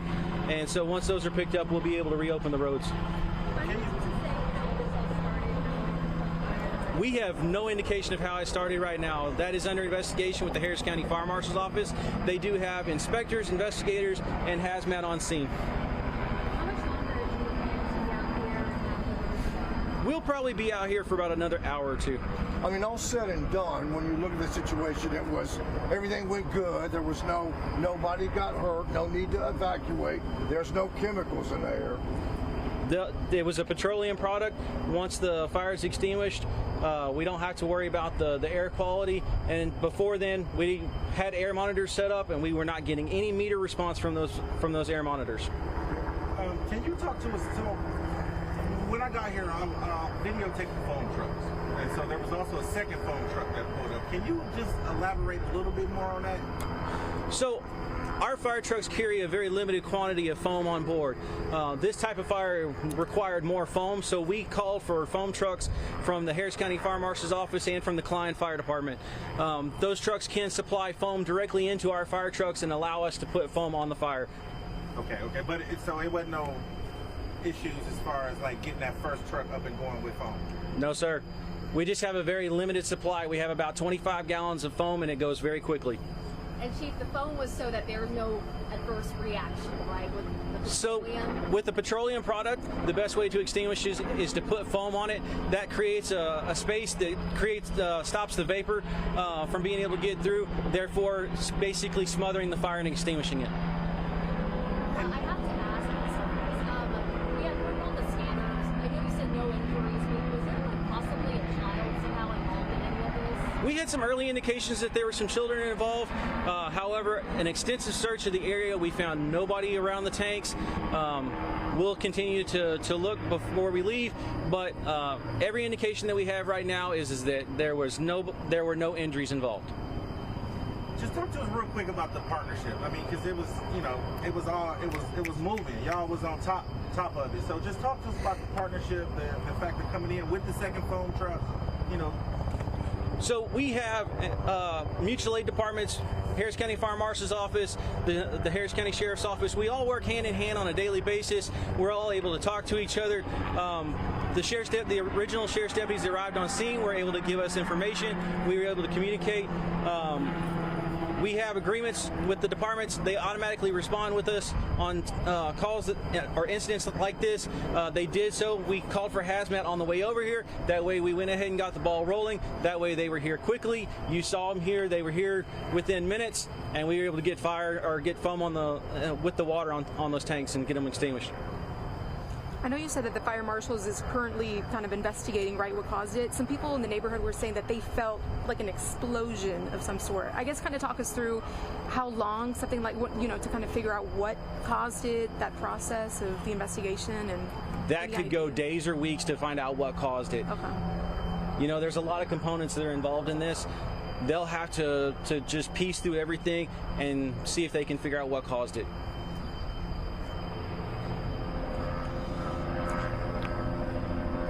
I think we're good. Thank you so much. Thank y'all. Thank you. Good job. Great job. Well, it seems like it was the better of a bad situation there. We want to take you now back to Washington, D.C. Let me tell you what's been happening. If you're just joining us, we want to welcome you. 2 National Guardsmen from West Virginia were shot. Now, this was about 2:15 Eastern time, which is about 1:15 here locally. What we do know is that they are still in critical condition in local hospitals. This happened in downtown D.C. on 17th and I Street. This is just blocks away from the White House. President Trump and the First Lady are not in D.C. currently. They are in Florida getting ready for the Thanksgiving holiday. Vice President J.D. Vance is in Kentucky. He was addressing the troops there. But what we know is that the gunman was also shot. Apparently, he came around the corner targeting 2 guardsmen. Now, we don't know the gender of the guardsman just yet. He raised his weapon, engaged fire with the other guardsmen. When that kind of was happening, separate other guardsmen came over and addressed the situation. They were able to get the suspect down. So the suspect is also in a separate hospital there locally in Washington, D.C. Now, President Trump has spoken out in part saying that the animal that shot the 2 National Guardsmen, with both being critically wounded and now in 2 separate hospitals, is also severely wounded, but regardless, will pay a very steep price. God bless our great National Guard and all of our military and law enforcement. And we do know that there are about close to 2,400 guardsmen there in the area on high visibility patrol. I mean, they're coming from everywhere. It's such a tragedy that this is happening the day before Thanksgiving. But we're going to take you now to Fox 26 News at 5, and they'll have more information as we get that information. Thank you so much for watching, and have yourself a great afternoon.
Fox 26 News at 5 starts now. A sad start to the holiday week. 2 West Virginia National Guard members are shot and are in critical condition near the White House this afternoon. I'm Caroline Collins. Welcome to Fox 26 News at 5. Investigators say a suspect who is in custody also was shot. Just moments ago, officials confirmed the guards were targeted. This right here is a live look at the scene. The shooting happening at the corner of 17th and H Streets in the northwest quadrant of the city, roughly 2 blocks northwest of the White House.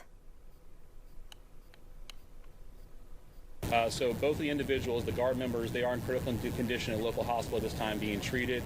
At this point, we have no other suspects. We have reviewed video from the area. It appears, like I said, to be a lone gunman that raised a firearm and ambushed these members of the National Guard, and he was quickly taken into custody by other National Guard members and law enforcement members. Any sense of motive? No, at this time, obviously, we're very in the preliminary stages of investigation. There's a lot of things, a lot of agents that are here from various federal agencies, law enforcement agencies. We have the full power of the FBI and our federal partners here in the task force. So we're looking at all those different aspects, but we don't have any motive. Were the National Guardsmen armed, sir? The National Guardsmen that were shot, I'm told they were armed. Did they get all shot? At this time, that's part of the preliminary investigation. Now, the White House was placed on lockdown when the shooting first happened. President Trump is at Mar-a-Lago, but has been briefed on the D.C. shooting. He went on Truth Social saying, quote, the animal that shot the 2 National Guardsmen, with both being critically wounded and now in 2 separate hospitals, is also severely wounded, but regardless, will pay a very steep price. Well, digging deeper, the presence of the National Guard in the nation's capital has been a flashpoint issue for months now, fueling a court fight and a broader public policy debate about the Trump administration's use of military to combat what officials cast as an out-of-control crime problem. Last week, a federal judge ordered an end to the deployment, but also put her order on hold for 21 days to allow the Trump administration time to either remove the troops or appeal the decision. Secretary of War Pete Hegseth says that he plans to send 500 more National Guardsmen to D.C. We have some breaking news locally in northwest Harris County. A tank fire on Warren Wood Drive near West Ritchie and Veterans Memorial Drive. Now, things are now under control. So let's go out live to our Randy Wallace, who has been on the scene. Randy, what do you know so far? Well, Carolina, we've got some good news to report right now, because it appears this is completely out. The fire is out. Now, this came in about 2:40. 2 tanks were burning from the top. They are petroleum storage tanks, and the fire department was able to bring it under control in about 30 minutes ago. Now, we heard from Wesley Cole, who is the fire chief with Northwest Fire Department. Here's what he had to say. We don't know what the cause of the fire is right now. There's no injuries. The crews did begin to try to cool the tanks. We did kind of wait off and extinguish the fire until we figured out exactly what procedures needed to be done to put it out. Once we got company representatives on scene, they shut valves off for us to be able to extinguish the fire with our foam that we had.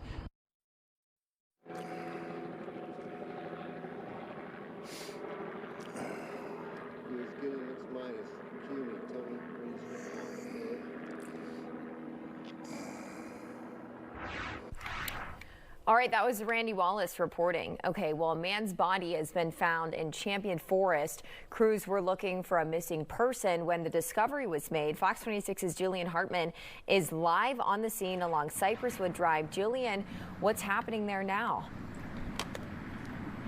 That's right. So deputies just gave us an update, and they say that a man's body was found when a search team was looking for a missing person. Now, this is still an active scene right behind me. You can see that they have this area roped off here along Cypress Wood Drive in Champion Forest. You can see also there's still a heavy police presence. Now, here's what we know at this time. The Harris County Sheriff's Office says about 2 weeks ago, a person who lives in the area reported his friend missing, who was visiting from out of town. The friend is in his 50s or 60s.